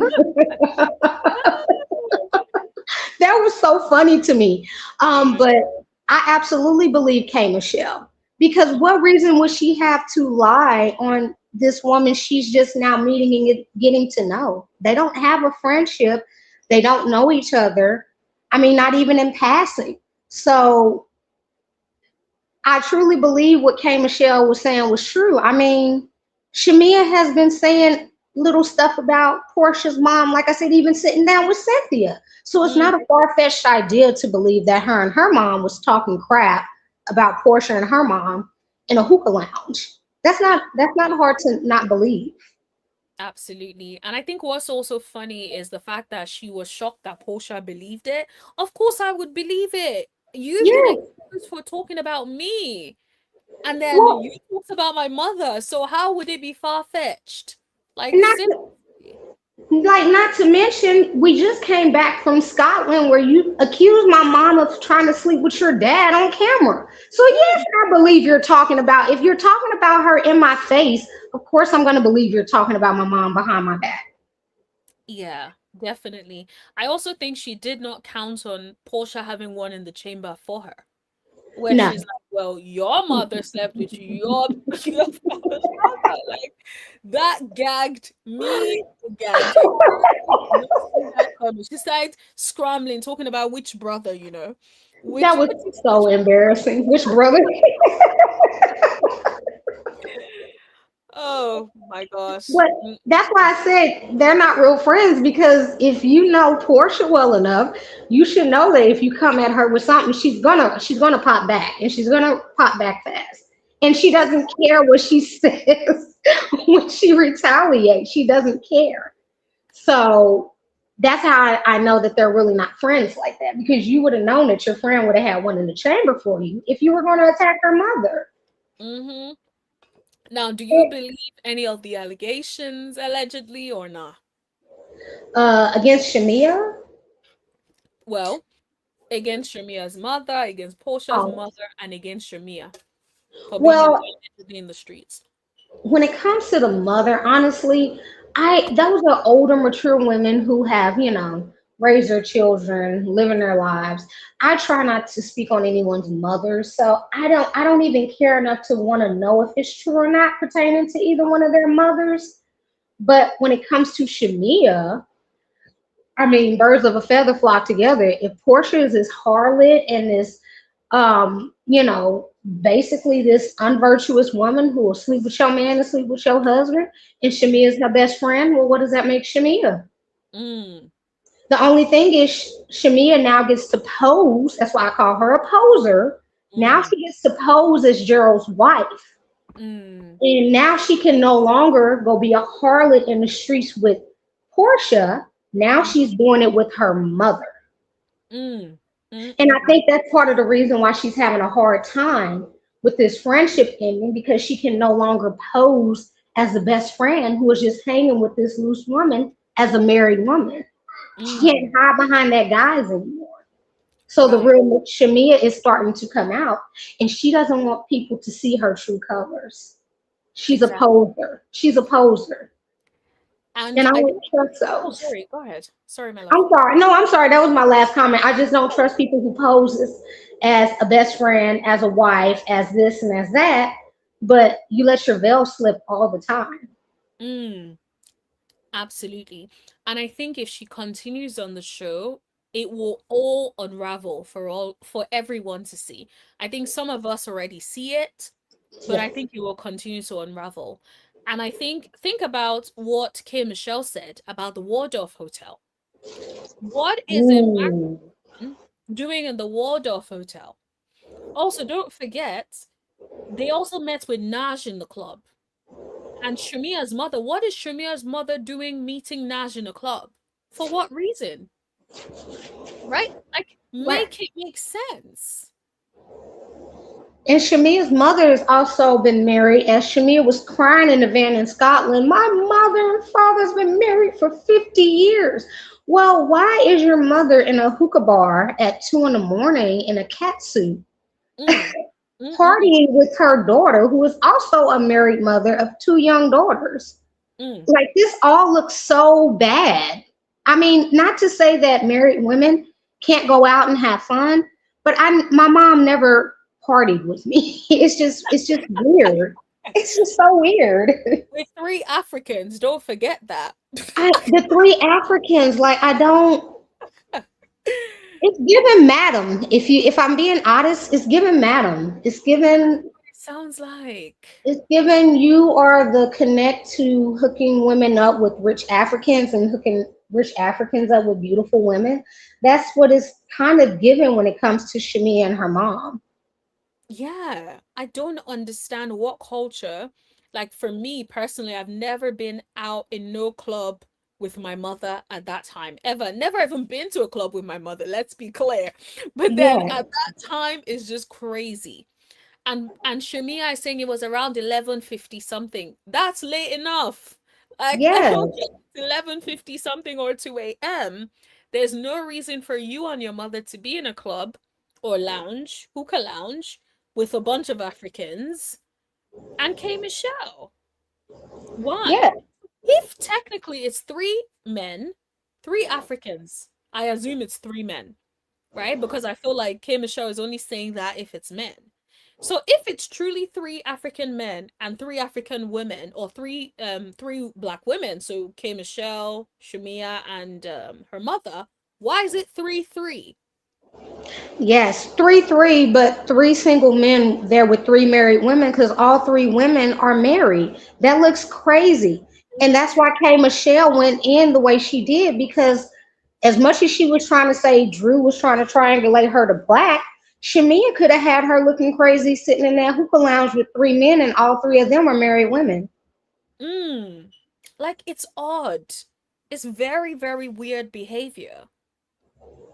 Very. I don't know. I don't know. It's just something strange and off putting. When Shamia first showed up on the scene with Portia, my first thing was, who is this lady? Mm. Because Portia had been on the show with her mom, her sister, and then all of a sudden, when she's going through her dark season with Cordell, this lady just shows up. Mm. And I even told my daughter, who's 22, you have to watch people when they show up and how they show up in your life. Everybody doesn't come as a comforting hand, some come with an agenda, and Mm. they're preying on your vulnerability. And I Absolutely. believe that's what Shamia did. She played on her vulnerability because she couldn't get on the show via the other ladies. So she used her connection with her mom and Portia's mom being friends to come on as a friend to help, be there with her and beside her as she navigates this divorce with Cordell. And Mm. all of a sudden now she's showing up and I'm watching the show even back in those days and I'm like, well, why is she showing up in scenes with Candy and Cynthia? You're Mm. supposed to be Portia's best friend. I was saying back then, nobody finds this weird that this lady who's a friend of is showing up filming with other co-stars besides her best friend. Mm. Yeah, that has always been very weird to me. And I think what is so interesting is people say Porsha wasn't a good friend to Shamea in that early season, but I don't think people also realize Shamea was not a good friend to Porsha in that season either. There's no reason for her to be getting close to Candy if Candy hates her friend, her best friend. What would the reason be, right? Like, Right. I can't imagine someone calling themselves my best friend and then they will be seeking out someone that doesn't like me and be cackling and kicking with them. It doesn't make any sense. Not saying you can't have friends, but see exactly what she did with K Michelle. She knows her friends don't like K Michelle. Yet, what did K Michelle say? K Michelle said she was the one trying to be friends with her. Hmm. So is repeating the same pattern. Why are you trying to be friends with everybody and buy people's loyalty? And it's also the timing. I want to go back to Dungeon Gate. Now, this is Mm. where Portia really lost me as her fan because at one point I was a Portia fan. But Right. this is where she lost me when her and Phaedra did that diabolical thing that they did to Candy, making up those Yeah. lies. That Mhm. really could have destroyed Candy's brand. Of course. And I thought it was just low down and dirty. But at the same time, let me say this, Shamia's timing is what I always catch. Just like she came in at a time when Portia was going through something with Cordell, she Mm. then came in on a time with Candy while she was going through that with Portia. See, Mm. they didn't get close till after Dungeon Gate. And a lot of people will use the excuse of, well, she talked about Shamia and she let Phaedra talk about Shamia. Shamia and Phaedra were dogging each other that entire season. That Right. had nothing to do with Portia. What is Portia supposed to do when her best friend is beefing with her co-star, her castmate? Hmm. They were beefing with each other. Shamia said something about Phaedra trying to flirt with her husband and rub her butt up against her, and then Phaedra in return retaliated and said Shamia sleeps with a lot of people's husbands. But Mm. somehow that got blamed on Portia. Right. And they used that excuse of Portia letting Phaedra talk crap about Shamia as an excuse for why Shamea decided to befriend Candy when they were going through the Dungeon Gate things. Now, Mm, if I know my BFF is wrong and Porsha was wrong, yeah. I'm still not going to jump sides with the person that you are beefing with. I Mm, said, did nobody else find that weird? I I just kept found that picking up super on weird. things Shamea was doing, and I'm like, nobody finds this calculated or weird. Mm, yeah. Shamea is manipulative, and her timing is always off. Even now, she, like you said, she is now trying to triangulate a beef between K Michelle and Candy, and these women have had no interactions with each other. Mm, It's like, why is she always triangulating women against each other and then picking the side of the people that are going against her so-called friends? I don't understand Shamea's logic. I don't. I think it's because she cannot stand on her own. It's almost like she needs to have people backing her. She needs people to defend her position. I feel like the reason Kelly comes after Portia so hard is because Shamia does not or want to or cannot come as hard for Portia. And so it's almost like she puts batteries in the backs of people. It's the same way K. Michelle said that Shamia would be crying about what Portia did to her and how Portia is not a good Mhm. friend and stuff like that. If you're doing that to someone and someone loves you, they would feel like they have to defend you. Let's be for real. So Shamia does not have to be like, oh, come and fight my battles. But if you're constantly crying about something you said someone has done to you over and over again, trying to get attention and trying to frame yourself as a victim, of course, someone is going to be out there trying to defend you. It's the same way K. Michelle said, oh, can you see that K. Michelle made a comment about how she felt like Shamia was, being ganged up again. She doesn't like feeling like, someone is the focus or someone is being victimized.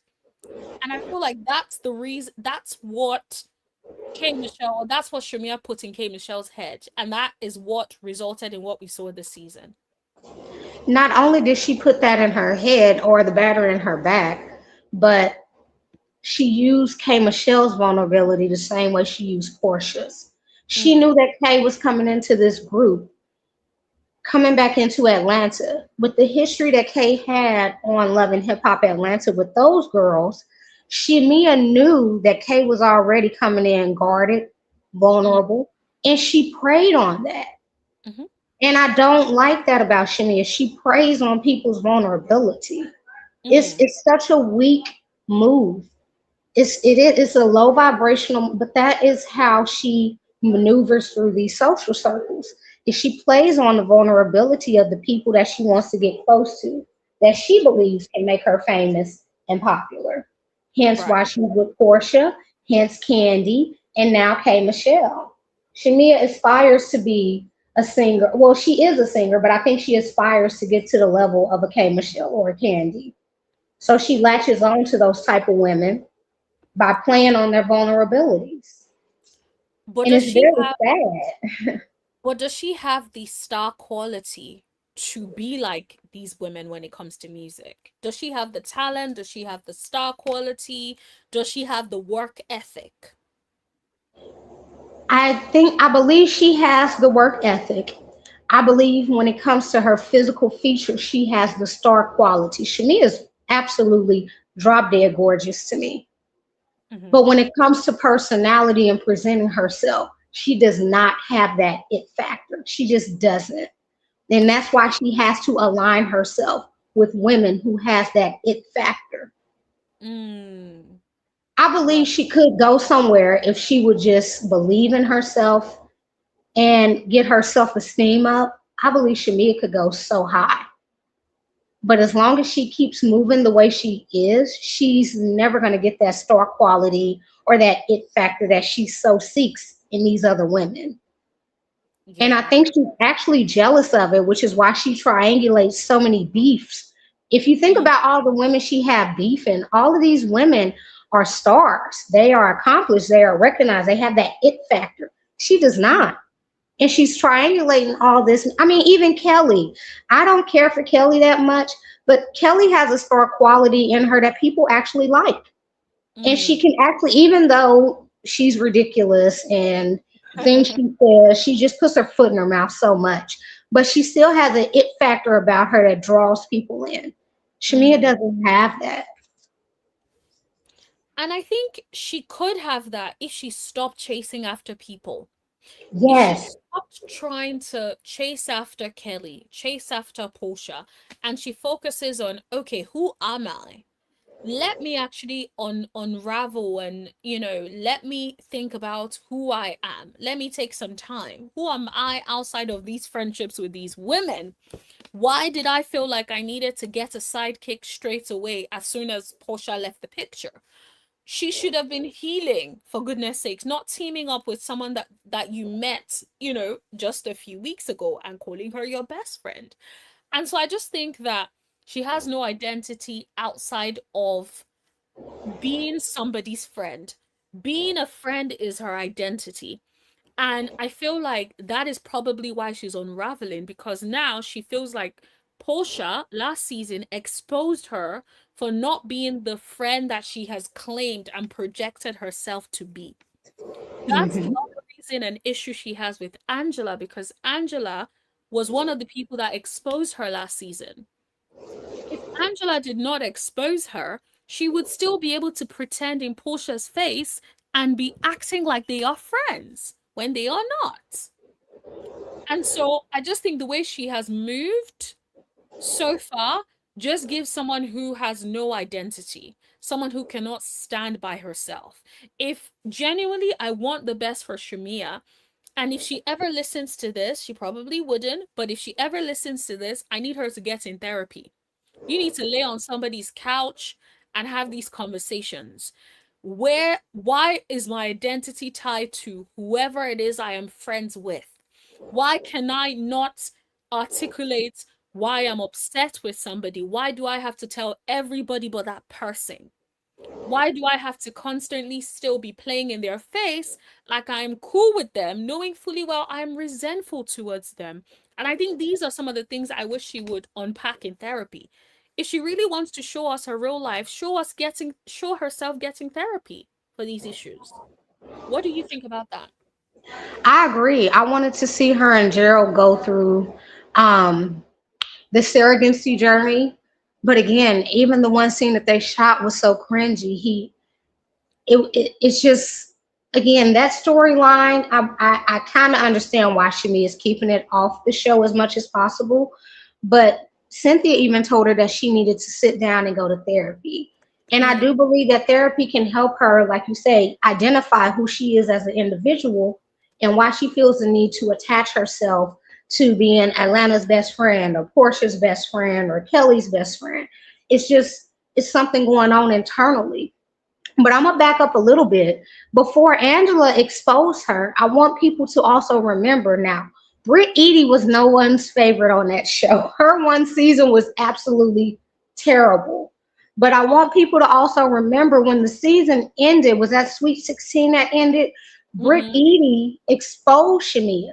But She did. everybody was so upset with Britt Eady because of her and Kenya's interaction, ultimately Kenya being put off the show, which I was upset too. I'm not gonna lie. I wanted to see my girl Kenya, but nonetheless, it still didn't stop me from listening to the things that Britt had to say pertaining to what was going on behind the scenes.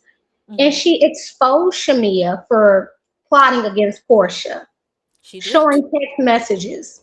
Yep. And the way that Shamia got back at Britt, I don't think people remember. Her and Kelly did an interview, and she said that Britt said something very egregious about her special needs daughter. She So, said it. I remember that.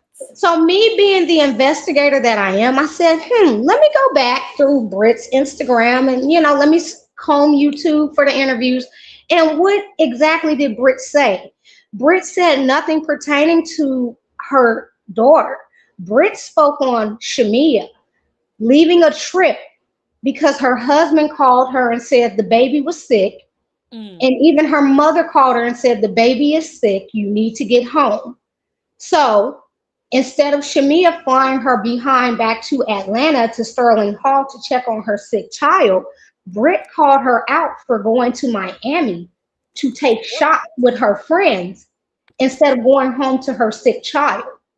And Shamea used that and said that Britt was talking about her child. No, she was not. She was speaking on your mothering.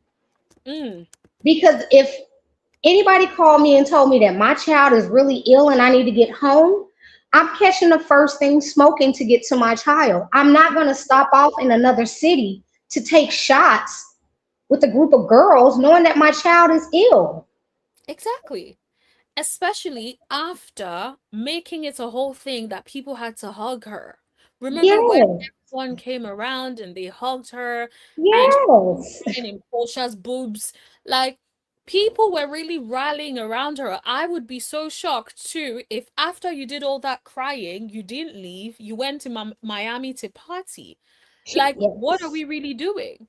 Exactly. And that's why I say she is a master manipulator. Because just like how she's doing K Michelle, now she's saying, oh, K Michelle's crazy, she's lying. She did the same thing to Britt Edie. Oh, she talked about my child. No, ma'am. No, no, no, no. She did not talk about your child. She called you out for being a perpetual manipulator that you are. And you, in turn, tried to lie and say that she spoke about your child. Mm, agreed. I don't like Shamia's behavior. It's like when it comes to accountability, she finds a way to flip the script and make herself a victim. Absolutely. And I'm going to back up a little bit more and then I'm going to let you go. But I actually just ended a 5 year relationship and engagement. I was with a Taurus for 5 years, which is why I know a lot of their characters. And Right. they do internalize a lot of feelings in order not to rock the boat or in order not to jeopardize the friendship or the relationship. And I think they believe that it is for the betterment of them to internalize their hurt and pain rather than to express it. And in the end, it all blows up and it boils over. And I watched it play out with Shamia and Porsha, just like I watched it play out in my relationship. If Mm, I had an issue or something bother me, I would speak on it. right. And then in turn, he's like, well, you made me feel this way. And I'm kind of taken aback because you've been feeling this way for a while, but you've never verbalized or communicated it until I started communicating my feelings and issues. And that's where things kind of comes to a head when it comes to internalizing the feelings that you have for somebody in order not to jeopardize the relationship. Shamia has done it for so long with Porsha that she doesn't know what to do with herself. She doesn't Mm, know who she is. She doesn't know how to express herself without coming across as hateful or bitter. And I get why people say she's misunderstood in that department. I get it. But she mm, still needs to go to therapy to deal with those issues because that friendship is gone. it's done. It's done. Yeah, I definitely don't think there can ever be a coming back from talking about somebody's mother like that. Because a lot of people on the internet have been calling Mama Diane Dirty Diana, and it's really, really condescending. It's really, really awful, to be completely honest, for someone to be able to say that, especially with no proof, and then it's become a whole thing. I'm also Yes. like really sorry about the breakdown of your relationship. Someone said to ask you if you're a PI. So, You came with the receipts, honey. You came with all of the receipts. I'm so impressed. You're literally one of my guests over here, honestly. yeah, and I love your recaps, but no, I'm not a PI, not in this field, but back in 2007 all the way up to 2012, I was a legal secretary and a transcriber for Ah, a federal defense attorney. So that mm, was my job, was gathering evidence and filing paperwork with the courthouse and transcribing everything, documents. So that was my job for many of years. And working at the federal level, you have to be detailed. you do. You do. So my mind never stopped working in that way when I'm watching things break down. And I'm just like, I pay attention to every little detail, even the details that most people overlook. Mm, now that is So very interesting. To be honest, like no matter what, if you ever worked in a law firm, if you ever had any background in law, you would always have that detailed hat on. yes, Always. Yeah. yes. That comes with the field. You have to. Absolutely does. One Yes. little evidence can change an entire case. Mhm. So, and with Shamea, what changed my opinion of her, because like I said, when she showed up on the scene with Porsha way back in the day, I was just like, okay, this girl's a friend of Porsha's. And then I'm like, okay, but she's showing up in scenes outside of Porsha. Now she's having scenes with Candy talking about Porsha. And now here we are all these years later, and the friendship has broken down. And I'm like, people are missing the small pieces that has led up to this friendship demise. Absolutely. Absolutely. But yeah, thank you so much for joining. Do you have any like sort of final feedback or thoughts? I have enjoyed you. Thank you. I'm just like, come back again, please. Look, my final comments is this. I know a lot of people think that because we're on Shamia's neck about certain things that we're Portia fans. I want y'all to understand that everybody who's holding this lady accountable is not a Portia fan. We're not kissing Portia's butt. Portia is the star of Real Housewives of Atlanta. That is what it is. Shamia is a peach holder. She is a castmate. She is on the show as well. We can Mhm. hold both ladies accountable without being on one side or the other. So that's my final thought. I actually also have one final question for you, if you don't mind, is how would you rate the performance of all of the different housewives of this season? How would you rate their performance this season and at the reunion? I would rate all of them out of five, every single last one of them, because You they, get a five. You get a five. yeah, all of you get a five. Because I mean, Angela went from being like a breakout star to just being a complete flop this year. We didn't get much from Phaedra. We never really get much from Drew, but it is good seeing her on the show. I kind of like Drew's quirky personality. I think she's a beautiful girl. I've been Mm, watching her even since before she was on Real Housewives of Atlanta, but she didn't really perform well.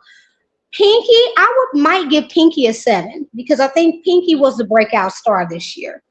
right.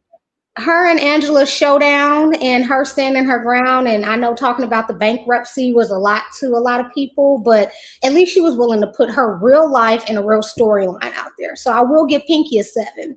Hmm. Shamia is also a five. I mean, it just she carried over all the drama from her and Portia's friendship from like season 9. I'm so over it. Uh, Mm, K Michelle is a five because she again came on the show trying to get ahead of storylines that never even happened, which made her look crazy. Cynthia was good. It was good having an OG on there with Portia, so I do appreciate that, and Phaedra as well. Who else did I miss on the couch? Oh, Kelly. Lord ah. have mercy. This lady and her delusions.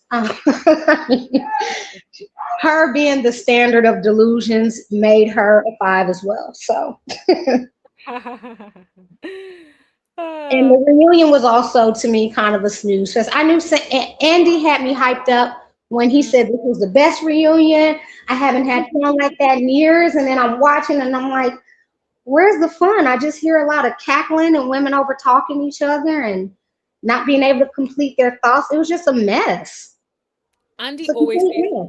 the reunion all the time, doesn't he? He always says that. I'm like, where he, that's where Carlos King gets that from. Oh, it's gonna be great. And it's like, no, it's not. It's boring. It was tacky. It was not very well put together. The ladies were not very well versed. They wouldn't let each other speak. It was just I didn't like it. It seemed more like a love and hip hop reunion than a Real Housewives reunion. Absolutely. And I think the whole reunion, especially part three, even though I liked the fact that they weren't shouting over each other, I just felt like it felt like we're jumping through different conversations and not really fleshing things out and getting to the bottom of things properly. That's what I would say. Exactly. Yeah, I think this season was better than last season though. I will give them that. Yeah, well to me both seasons have been kind of. You don't feel I that think way. we need to get rid of some of the ladies. I think we have too many main characters on this show. Okay.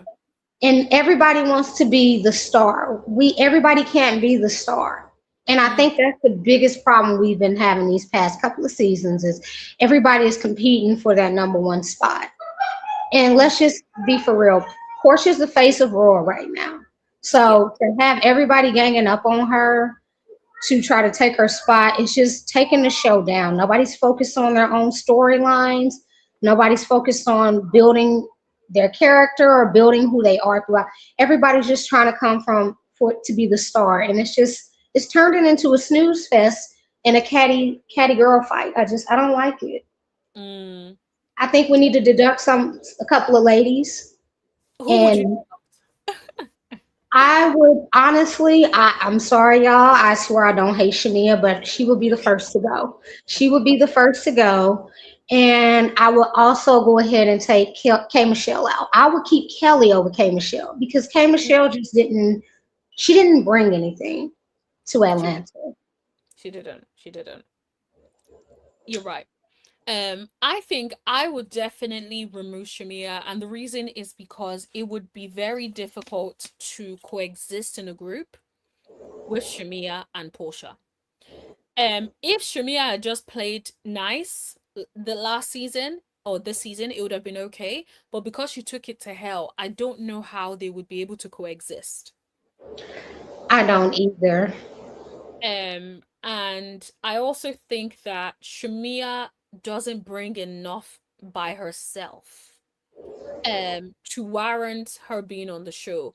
But I think it's not just her. Like, I agree with you about Drew. It feels like Drew is a supporting cast, and that's not being rude or anything. I just don't think Drew can carry the show by herself. Not saying any of them can, but I like when they can carry their own storylines by themselves outside of the girls. And I feel like Drew didn't really do that. With Black, is like, are you dating him? Are you not dating him? What are we doing here? It was just very hard to track her storyline, right? Right. If I think about Kelly, Kelly's storyline seemed contrived to me in the sense that you have money issues, but we don't know much about your money issues on the show. A lot of, and people keep saying she was transparent, but transparent about what? A lot of the money issues that we know about wasn't because she discussed it with the girls or talked about it with her family as such. She wasn't that vocal about the money issues. We only heard about the bankruptcy when she was talking to Pinky once, right? The fact that she was Well, considering bankruptcy. Um, we only heard about that once. And then if you also think about her going to go and see that financial advisor, right? And then acting like she's not going to listen to the advice, or clearly didn't listen to the advice. If she then went to see somebody about her home, right? And yes. then you went to see somebody about a home you can't afford. Make it make sense. Then you lied to us about Jarvis paying for the teeth, only for us to find out on the internet that it was comped by the so-called people that you're advertising for. So it feels like she came to us with a BS storyline, and it's so funny how people are not really talking about it. But people are so quick to call out other people's storyline, but are not seeing the holes in Kelly's story. Even when we think about the reunion, Kelly said something about she only stayed in Shamia's house for 2 weeks whilst her house was getting ready. If that was the case, then why take us and have a real estate agent show you a property if you already had a place lined up? Make it make sense. It was a contrived storyline for Kelly. And the reason I would keep Kelly on the show is because her husband has more of a storyline on RHOA than hers. I mean, every time he did something and it hit the internet, Kelly would have to come on to the show and explain or break down and cry, oh, he's suing me because I'm talking about him on the show and he won't let the kids film. So I think I want to keep Kelly on the on RHOA because her storyline is so contrived that the more details that come out in court and in the blogs, it forces her to have to constantly pivot. And Mm, I'm sorry, but Kelly is a liar. She is a liar. She's funny, but she's a liar. And one thing I like about liars is they're entertaining. And when they finally get caught in their lies, she can get the spotlight that she so desperately seeks. Mm. And I'm waiting on that to happen with Kelly, which is why I want her on the show. But as far as her storyline goes, she didn't have one. I mean, this failure of business, this fake storyline about Jarvis paying for 70K in teeth when you're getting sued in court for over 80K. I mean, it's just, it was contrived, it was ridiculous. And at the reunion, she ended up having to admit some of her lies. So that's why I say Kelly does have a storyline, even if it's based on lies and trivial things that's going on behind the scenes. I would rather see that than see Shamea on here crying about Porsha next season. Yeah. And what do you think about Portia drawing that line in the sand with Andy? Or do you think she took it too far with Andy? You got to be careful. That's your boss at the end of the day. I mean, Portia watched what happened to Nene, but at the Mm, same time, I understand where Portia's coming from. If you're going to keep this girl on the show, and I want people to understand why she drew that line in the sand with Andy. If this mm, woman is going to stay on Real Housewives of Atlanta, and she is actually a housewife with a husband, with the storyline, mm, she is not to speak on me and my family. I am a single woman. Well, I'm a woman dating a woman, but mm-hmm, we're not going to discuss each other's families. mm, That's it. That's all. Andy wouldn't like it if people started talking about his relationship and his children. mm-hmm. So when it comes to that, I get it. At the reunions, we have to hash it out. But let's go light on talking about the children and the moms. Mm. I mean, Agree. Portia's been through enough. She didn't, as much as she could have said to Shamea, she didn't. She didn't. She could have popped her in the mouth, and most people would have agreed with that, if I'm being honest. That is so funny. I put that in somebody's chat last night. I said, now, if Portia would have came across that stage and popped Shamea, I wouldn't have been upset because you've already brought up my child, talking about my baby daddy is letting you see my child outside of my presence without my permission. Now you're going around still talking about her at the reunion when I've told you to move on, move on. You still want to make it known that you still get to see my child? Like, lady, or have you lost your mind? Like, I don't Yeah. get why people don't understand that. It's a respect thing. I have seen people get beat up for less to doing something to their child. Yep. So I don't understand why people think it's just okay for this girl to keep bringing up, referencing. I don't care if it's just referencing. Portia has told you, don't talk about her children. Don't talk about her mother.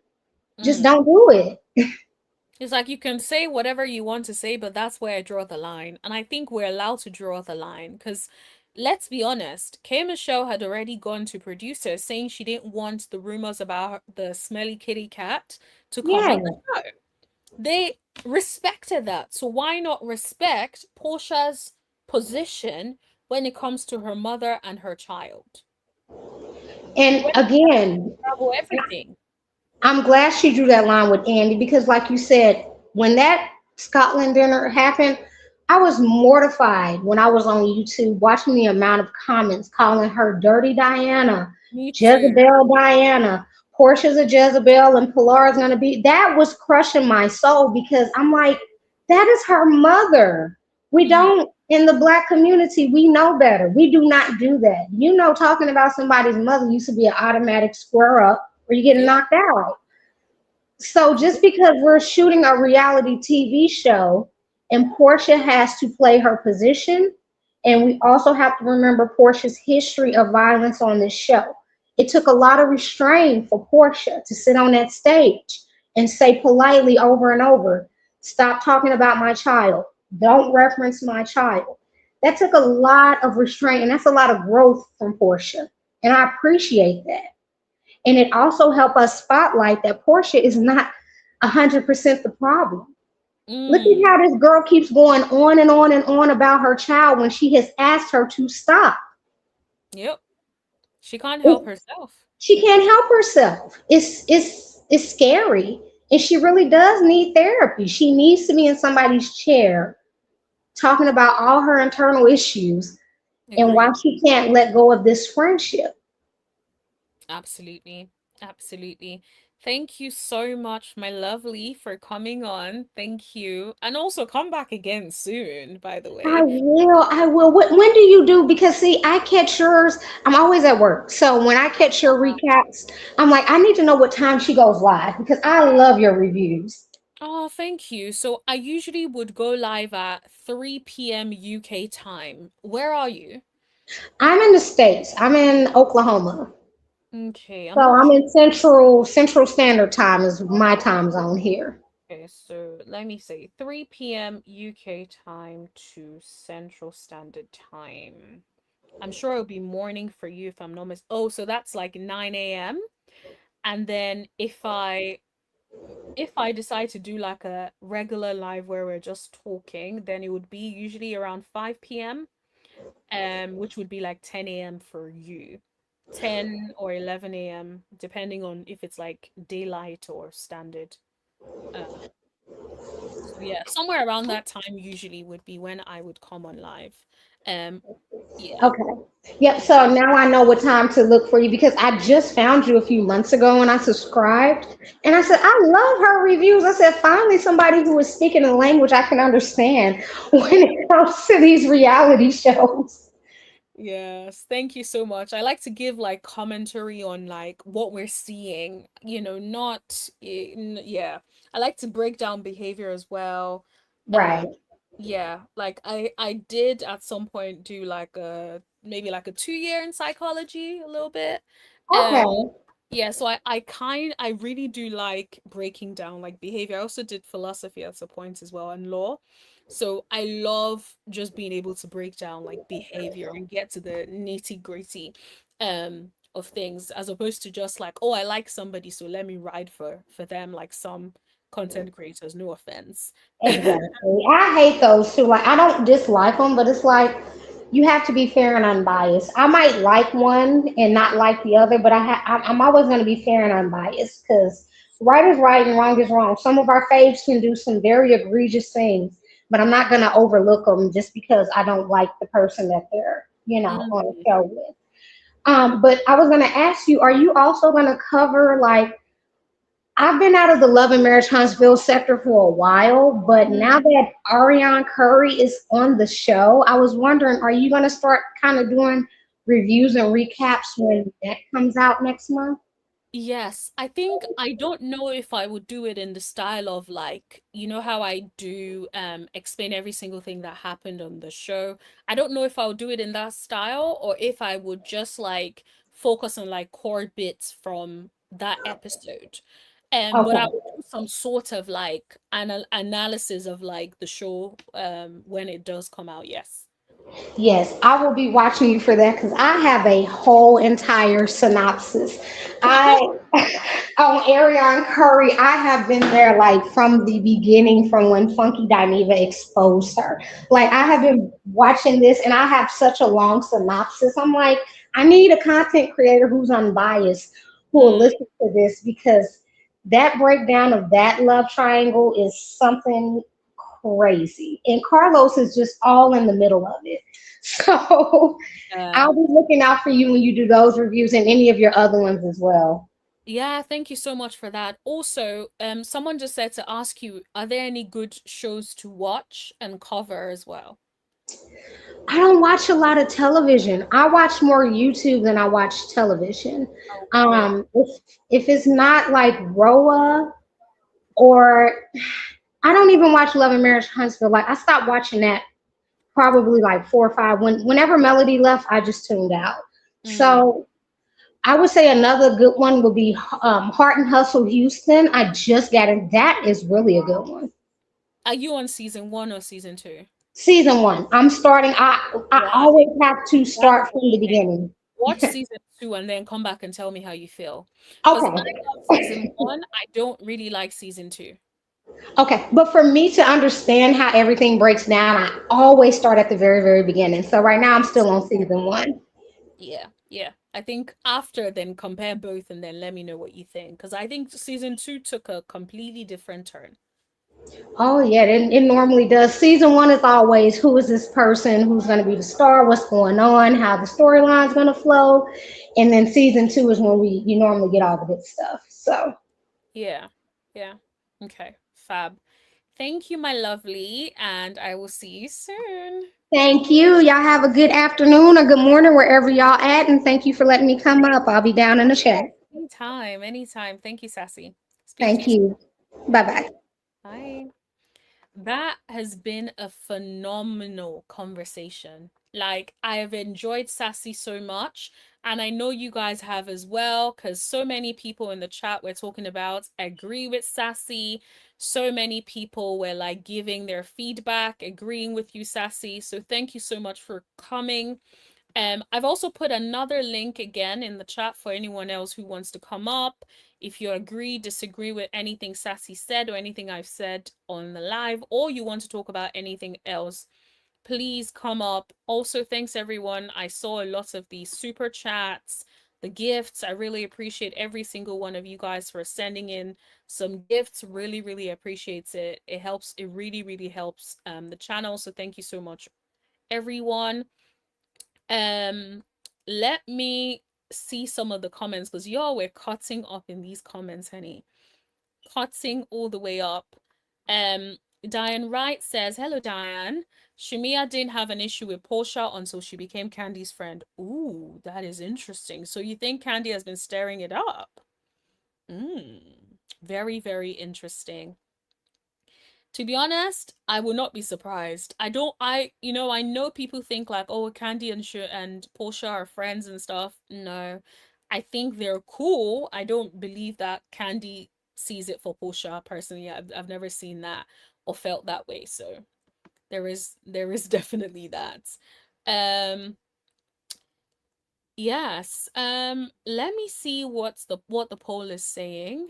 Um, Let me see what the poll is saying. How are you guys? Okay, so I asked you guys, were Porsha and Shamea ever truly friends?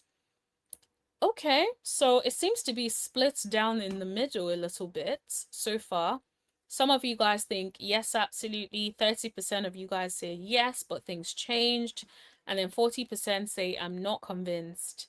And then 20% said no, never. Wow, that is interesting. So it feels a little bit like a mixture, like it's not necessarily split down the middle in a way that is very, very obvious. Let me just check my notes and see if there was anything else that I did not bring up. Ooh, there was one last thing I wanted to do with you guys, which is I wanted us to rate the performance of the housewives at the reunion. How would you rate every single one of them? I actually was going to bring like a picture of them, and then I didn't have enough time to like download it. So sorry about that, y'all. But let's start with Phaedra. How would you rate Phaedra? Do you guys think this was a good season for Phaedra this year? How do you guys feel about her performance throughout the season? And how do you feel about Phaedra's performance at the reunion?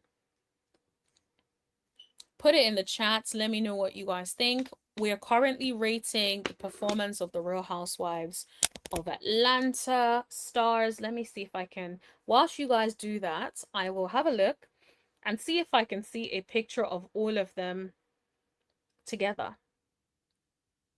Right? I'll have a look and see if I can see all of them together. I'm also seeing that there's more news, and I'm like, I feel like we've been on live for a long time. Should we cover? It looks like Drew Sidora just had an interview where she's addressing a lot of things. And I'm just like, should we add that to our conversation on live, or should I pick that up with you guys tomorrow? Let me know. If you guys still have energy to go, we can keep it going. In the meantime, let me see what you guys are saying about Phaedra. Phaedra, 6 for, so 6, you give her 6 for the season, 8 for the reunion. Okay. 6 for the season, 8 for the reunion. Okay, that sounds good. I would give Phaedra a little bit lower for the season. I would keep the 8 for the reunion, but I'll give her lower for the season because I feel like a lot of her bits Like, yes, like you said, Diane, a lot of Phaedra's parts were cut from the show. I agree. But a part of me is like, don't get me wrong, I think sometimes producers do get it wrong with their editing.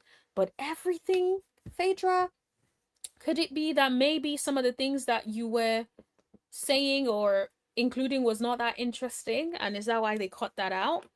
I do wonder about that a little bit. Um, I do wonder about that a little bit. Okay, so Phaedra, we've done Phaedra. What do you guys think about Drew's performance?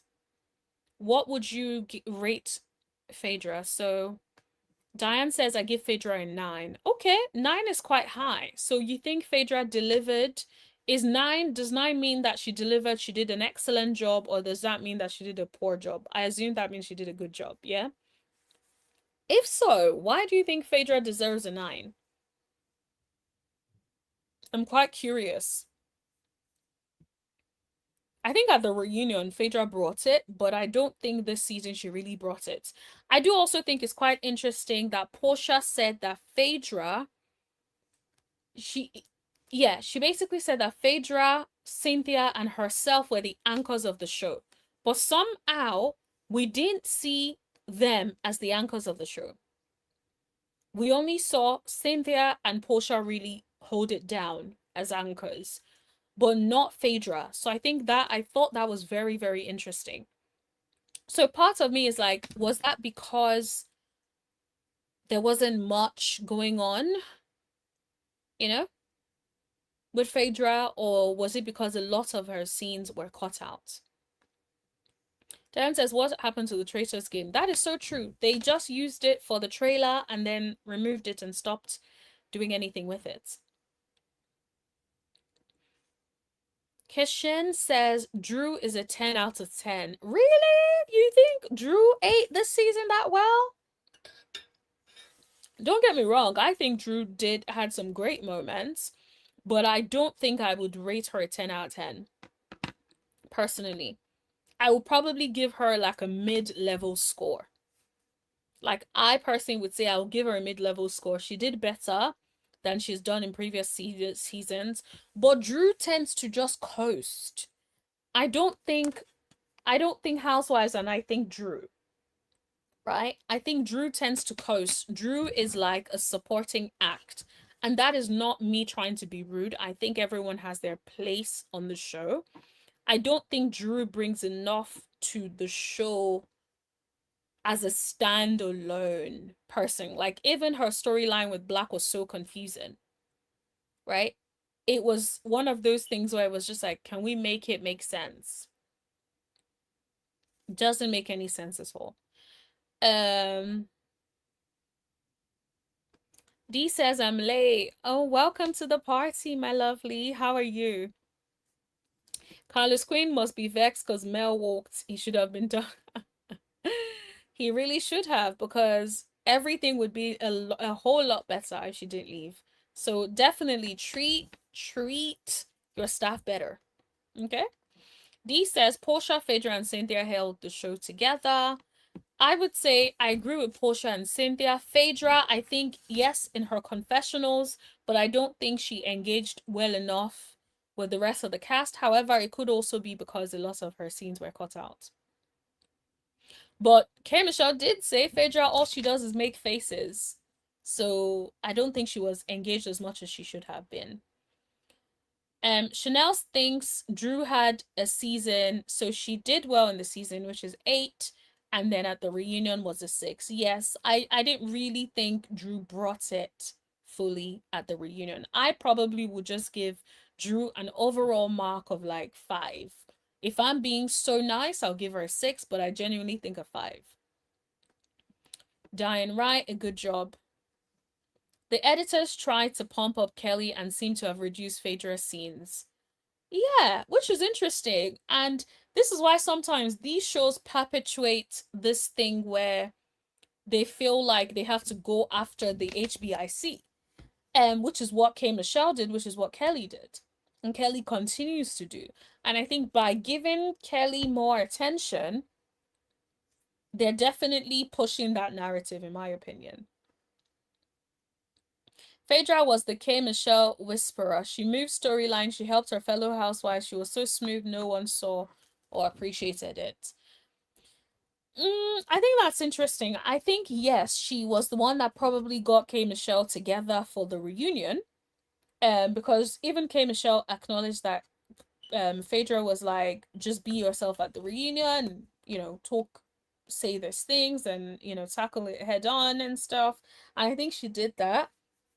But I'm like, I'm gonna need her to do more than be a K Michelle whisperer, honey. Clock in to work. Diane says Drew was a 7. Okay, I can deal with a 7. I still think there's undercover dislike for Phaedra because of Candy. That is very interesting. You think production is not effing with Phaedra like that? It could be. Maybe someone on the editing floor wants Phaedra to go through like almost like a season of being humbled. But I think the fact that she was at the far end was probably enough to activate her. Because last season, she wasn't even there for that long and she was so close to Porsha, right? So the fact that she was on the far end was enough for Phaedra to know that, girl, I got to do my job. And the way things are going with Pinky and Kelly, Phaedra is definitely going to be having beef with them next season. Don't be surprised if Phaedra is clocked all the way in, honey. Although if Phaedra also still wants to do politics, then she may not be as clocked in as she should be. Drew be doing her part. Yes, she does. She does. She absolutely does. But 10 out of 10, sis, you are giving Drew way too much credit, in my opinion. D says Drew had a great season. I would give her an 8. Not everyone has to be loud. Drew is growing slowly but surely. Yeah, she definitely is growing slowly but surely. I will say that. I've definitely seen a difference in Drew from when Drew started. I agree with Sassy. Drew is a 5. Yep, that's kind of where I'm leaning as well. 5, if I'm being generous, I give her 6. Diane says Drew held her own. She didn't need to stand up to those girls attacking her all season. She doesn't need anyone. Yeah, agreed. She never needed anyone to stand up.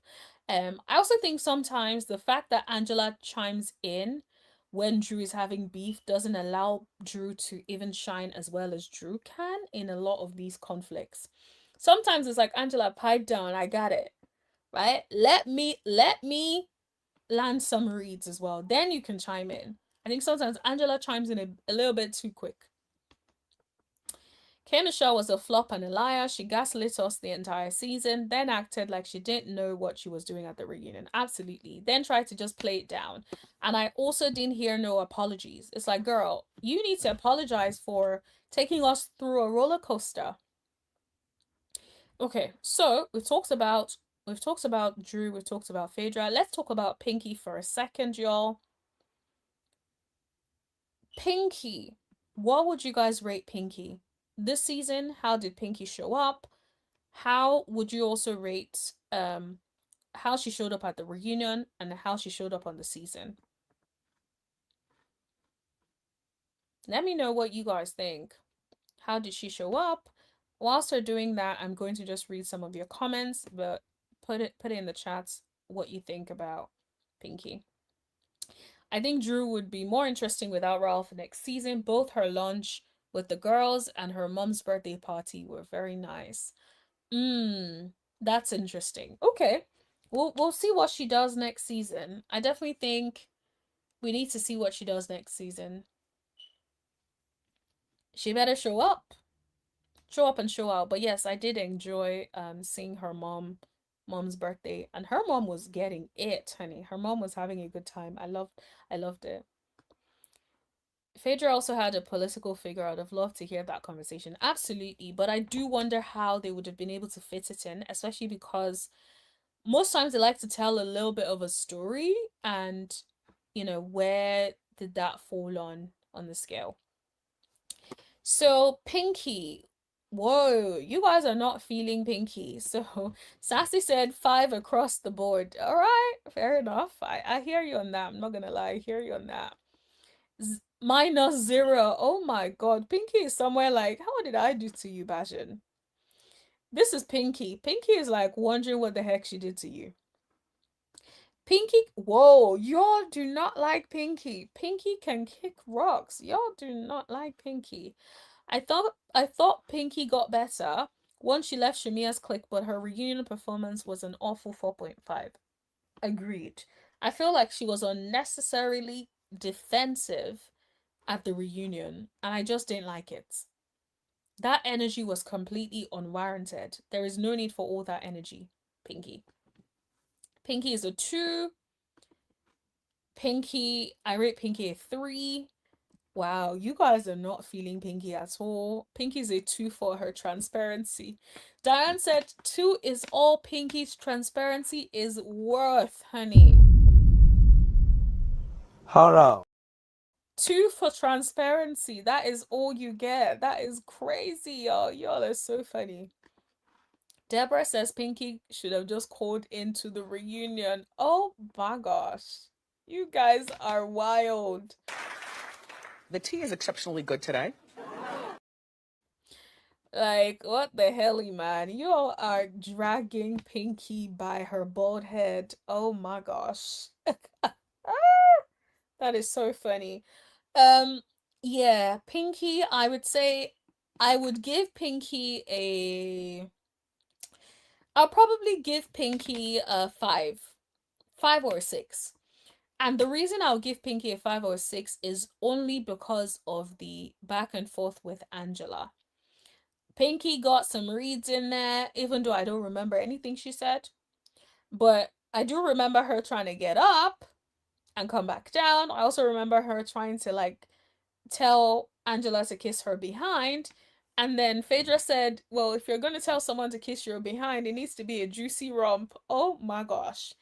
Phaedra did great in those confessionals. I will give her that. I will be the first to put my hand up and say Phaedra ate those confessionals up, because how am I thinking about the fight between Angela and Pinky, and then I'm out here remembering what Phaedra said about the juicy rump. But yeah, that is funny to me.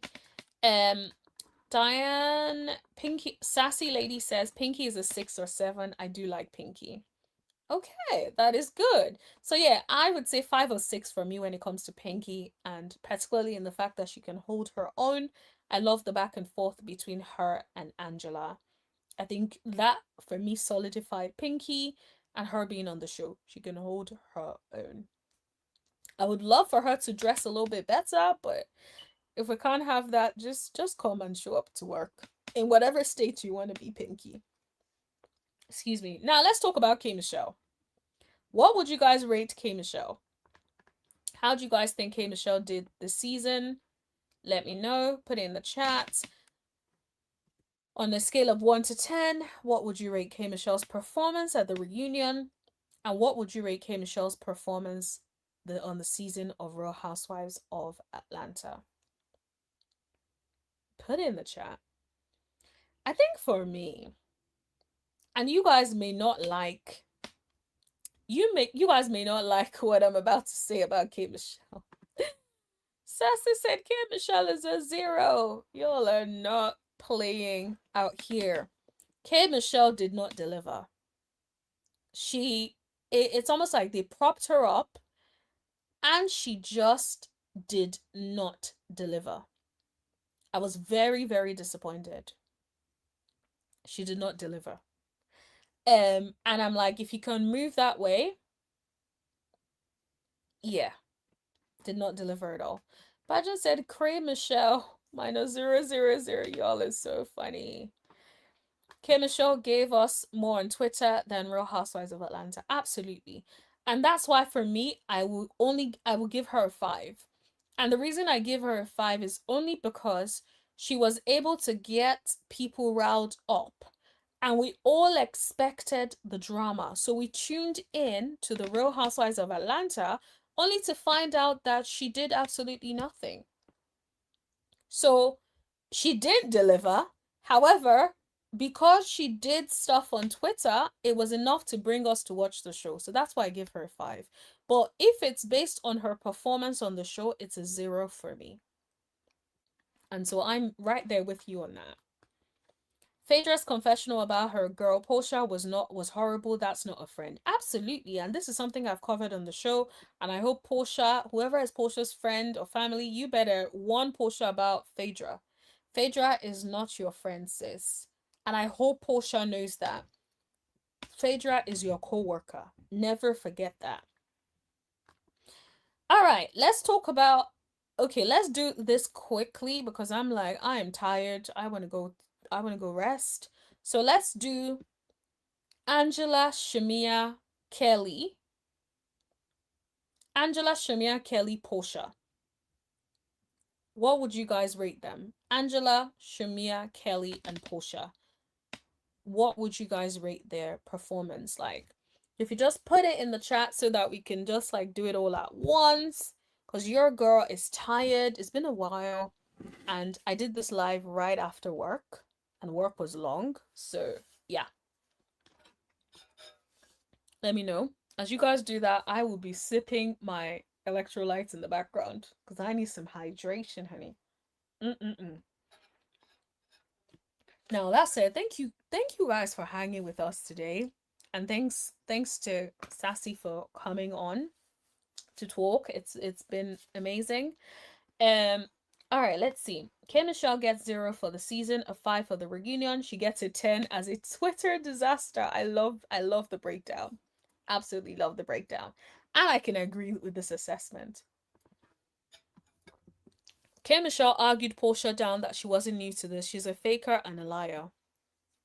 Exactly. Imagine K Michelle has been in Andy's DMs promising she wants to be on the show, and you get the opportunity to be on the show like that and you flop.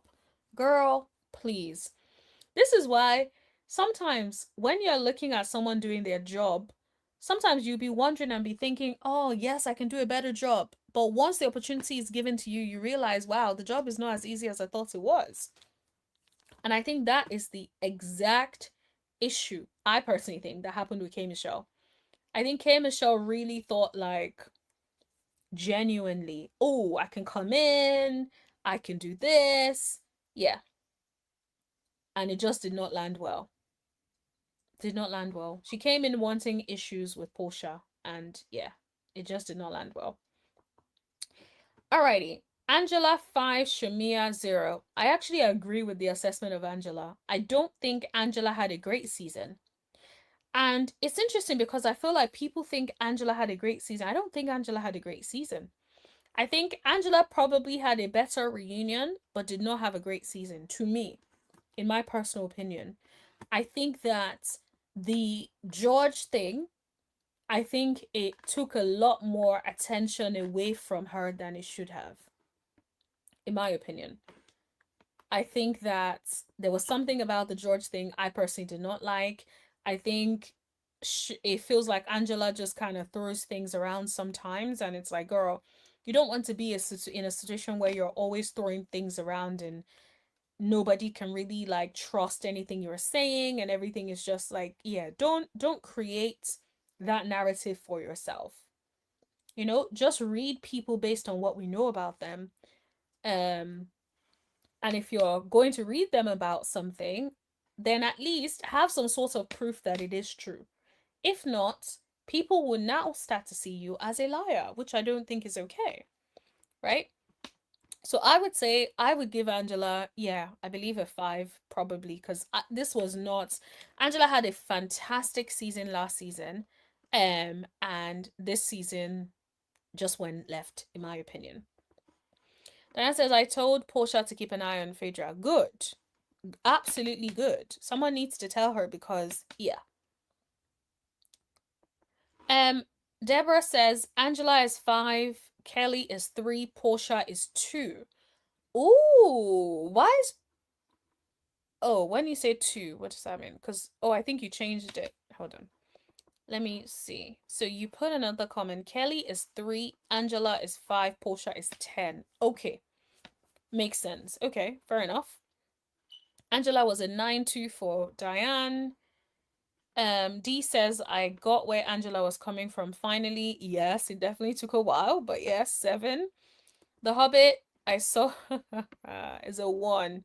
Yeah, Kelly Kelly just feels like she has to come for Porsha, and that's the plan. So Porsha girl, don't remove your foot off her neck. And if she wants to keep talking about the married pastor she allegedly, gave some pee to, then empty the clip, in my opinion, and say what you gotta say. You already did a lie detector test, and all of a sudden she was mute and had nothing to say and said, "Oh, I don't care." Girl, you know you did that ish, in my opinion. Bajin said, I would have liked to see more of Angela and her daughter's relationship. Ooh, that would have been a really good thing to see. I think Angela is very guarded about what she shares with her relationship with her daughter. I don't think they give us enough context in the scenes to know what they are talking about.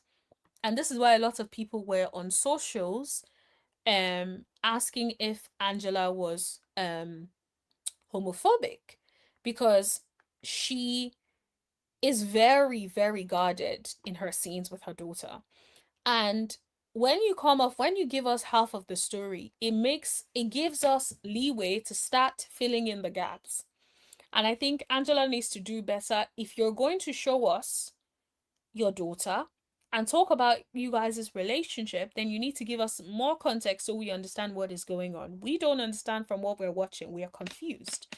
And I think she made it make sense for us at the reunion, but she needs to do better with that and be more honest and transparent, in my opinion. Diane says Angela gave us her daughter the reads and had those girls off her husband. People forget she's married to. She is, absolutely, she is married. She definitely gave us the reads. Although I think that when it comes to her daughter, I think a little bit more forthcoming would have been better. Yeah, Angela needs to be more forthcoming. I completely agree with this. Okay, let me see what you guys are saying about. Okay, so let's finish off Kelly. Kelly is a 0 for her lack of gratitude. Absolutely. That made me feel so disgusted. Like, how can Phaedra do all of that and you are not grateful? Just horrible. Like, I don't want to see nobody doing nothing for her next season, in my opinion. Baden says, no neck hobbit. That's funny. I wouldn't put it past Kelly to sleep with a married man due to her financial stress. She already slept with a man for teeth. Oh my gosh. Sassy is a little sassy tonight, honey. Is a 5, but she's very irky. Oh, she definitely irks me. I'm not going to lie. Especially because she comes like so left field with things, and it's like, girl, what are you doing? Diane says Shamea is a 0. It's interesting. A lot of people say Shamea is the storyline. Shamea caught it. Shamea is carrying everybody. And it's interesting. People in the chat don't think Shamea was doing all of that. Y'all said Shamea is a 0. Someone says Shamea, I gave her nothing. Wow. Just the same way Porsha ain't give her nothing, honey. Shamea is already paying for Kelly's loyalty and will continue to do so. Ain't that a word? That is very, very, very interesting. I'm seeing what you guys are saying. No neck hobbit can keep frying her waffles and chicken at Shabia's house. Yeah. Angela, when Angela said, you frying chicken at Shamia's house, I'm like, oh my gosh, not the chicken at Shamia's house. Diane thinks Porsha was a 10. Do you guys agree? Do you guys think Porsha gave us a 10 out of 10 story this season? Do you think that she brought it this season? I would say Porsha did a fantastic job this season. I think Porsha did a great job staying out of the drama, but she also knew when to engage. I think Porsha was genuinely more likable this season than a lot of previous seasons. I think Porsha was smart to let everything play out with Shamea, instead of getting ahead of it, because what it sounds like is she already heard about it and knew what Shamea was going to do. And so she was just waiting for Shamea to bring it on, and then she responded, right? And so I definitely think that there is a lot to be said of that, right? And so I think she definitely handled it. I will say also she has grown because a lot of people, let's be honest, how many people can have someone say something about their mother and not jump across the table and pop them in the mouth? Especially for someone of Porsha's history. So the fact that she still didn't do that, that shows that that lady has grown. I'm just going to put that out there. So definitely, she definitely got her tens this season. Porsha kept it cute and mute with Shamea until she wasn't. I love her self-control and her fun, happy, vibrant self. She's beautiful and people can't take it. Absolutely. But I think next season, I need her to get in there with a lot of the girls, especially Kelly. Don't act like you're above it all, my sister. Kelly, if she brings the next season, you take it straight to hell. That's what I would like to see from Porsha next season, if I'm being completely honest. Badgen says Porsha held it down. She even walked away when Angela was talking about her and Shamea's interaction. Absolutely. And I feel like she spared Shamea. And now I'm just like, stop sparing any of these people. The same way you didn't want to talk about your friendship on the show, but Shamea wanted to talk about the friendship on the show. Now let it all go to hell. But I think the reason Porsha doesn't want to do that is because she feels like Shamea is only using her for a storyline. And the moment she stops that from happening, then Shamea would have to stand on her 2 feet, and people would probably realize that Shamea is not as interesting. Dee says, I'll give Porsha a 9. She couldn't sell us the relationship with Mike. I think it represented her choosing between a man and a woman, but he wasn't her man. Yep, that's what it was given. It was a scheme that Todd set up to come to us with a BS. That is what it was given. Sassy says, Porsha was a 7. Her storyline was solid with dating Sway and Mike. I love the scene with her and Pilar. She was funny this season and conducted herself well with Shamea. Agreed. I could definitely agree with that. I think I loved, yeah, you're right about her being funny this season. I think you can tell she's light. She's no longer dealing with the ghost of Simon. And it probably is because Simon is all the way in Dubai, honey. She does not have to worry about that man being, over there in the United States, right? And so I think there's an element of that, and that's probably why she is more relaxed. Do you all believe Cray Michelle wanted to fight with Shamea? I don't think that K Michelle necessarily wanted to fight with Shamea, but it's not far-fetched to think that K Michelle was acting like she wanted to fight. Does that make sense? K Michelle is one of those people that will pipe up. Look at how she was piping up with Drew. So I would not be surprised if she was piping up, but we both know she ain't fighting no one. Anyone brought or is going to buy the... Did anyone buy Hobbit's t-shirt? I am certainly not buying it. Because how dare you steal something someone said and then mark it as your own and then make a t-shirt out of it? No, thank you. Diane says, I agree with you. Porsha needs to take it to hell with the Hobbit. Yes, you can't make it seem like I'm lying and do all sorts of interviews and I do a lie detector test. No, you take your own lie detector test, madam. If you feel like I'm lying, take it now. If I was being petty, right, I'll invite Porsha. Here's a storyline for you, honey. I would have a party. Invite somebody over to do lie detector tests, honey. Let's all take it together. Okay? Let's all do the test. Shamea, do you truly believe that Porsha does not want you on the show? Let's really see if it's true or if she's manipulating the system. Let's all do a lie detector test. If Shamea can get people to be doing a rum bum or whatever, mold of their asses, why can't I bring everyone over and have a lie detector test party? Anyway.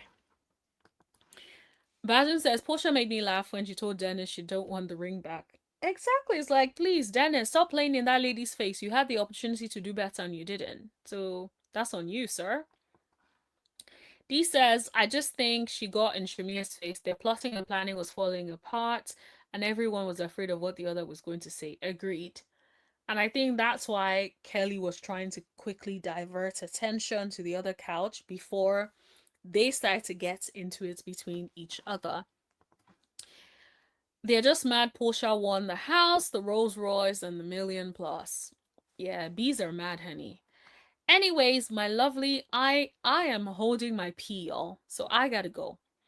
I need to go. Also, I need to go make dinner. It's like 8:47 p.m. for me, and I need to go make dinner, then go on a walk tonight. So it's been a pleasure, y'all. Thank you so much for hanging with me. I love you all. Thank you for showing up, even though, it wasn't planned. Hit that like button. For the replay gang, thank you so much for listening as well. Hit that hype button if you have not done so already. Subscribe if you have not subscribed already. Big shout out to Sassy, one of our favorite guests ever. Like, applause for you. You came through, you brought receipts. Essentially, you reminded us of some of the things that we may have forgotten, and I love that. So thank you so much, Sassy. It's always a pleasure to have you. I would love to have you again next time. So thank you so much. Also, thank you everyone for the super chats, the gift. There was one comment I really wanted to read, the quintessential millennial, sorry. And I don't know if she's still in the chat, but I'm so sorry I didn't bring this up then, but this was something I really wanted to read.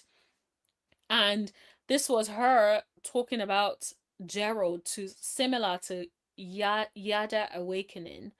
But that situation shows us that not all that glitters is gold, and I agree with that. Now, I know she's not comparing, but I hear what she says in terms of not all that glitters is gold, especially when it comes to Shamea and her marriage, in my opinion. So agreed on that. Sassy said she had fun. Thanks for letting her come up, speak, and get some rest. Thank you so much. Yes, we had fun too. Look at everybody clapping for you in the chat. It was a pleasure. Thank you, everyone. Have a fantastic day. Diane says, I always enjoy your commentary. Really appreciate it. Honestly, thank you so much. Love you. Love you too, Sassy Lady. Thank you so much. Also, thank you to the mods in the chat. Deborah is one of the mods. So shout out to Deborah. Thank you so much. Thank you, Ajijola, as well. Thank you so much. For hanging with us and for engaging today, everyone. So thank you, everyone. Have a fantastic evening. Enjoy the rest of your day, and I'll speak to you all later. See you all tomorrow. Bye.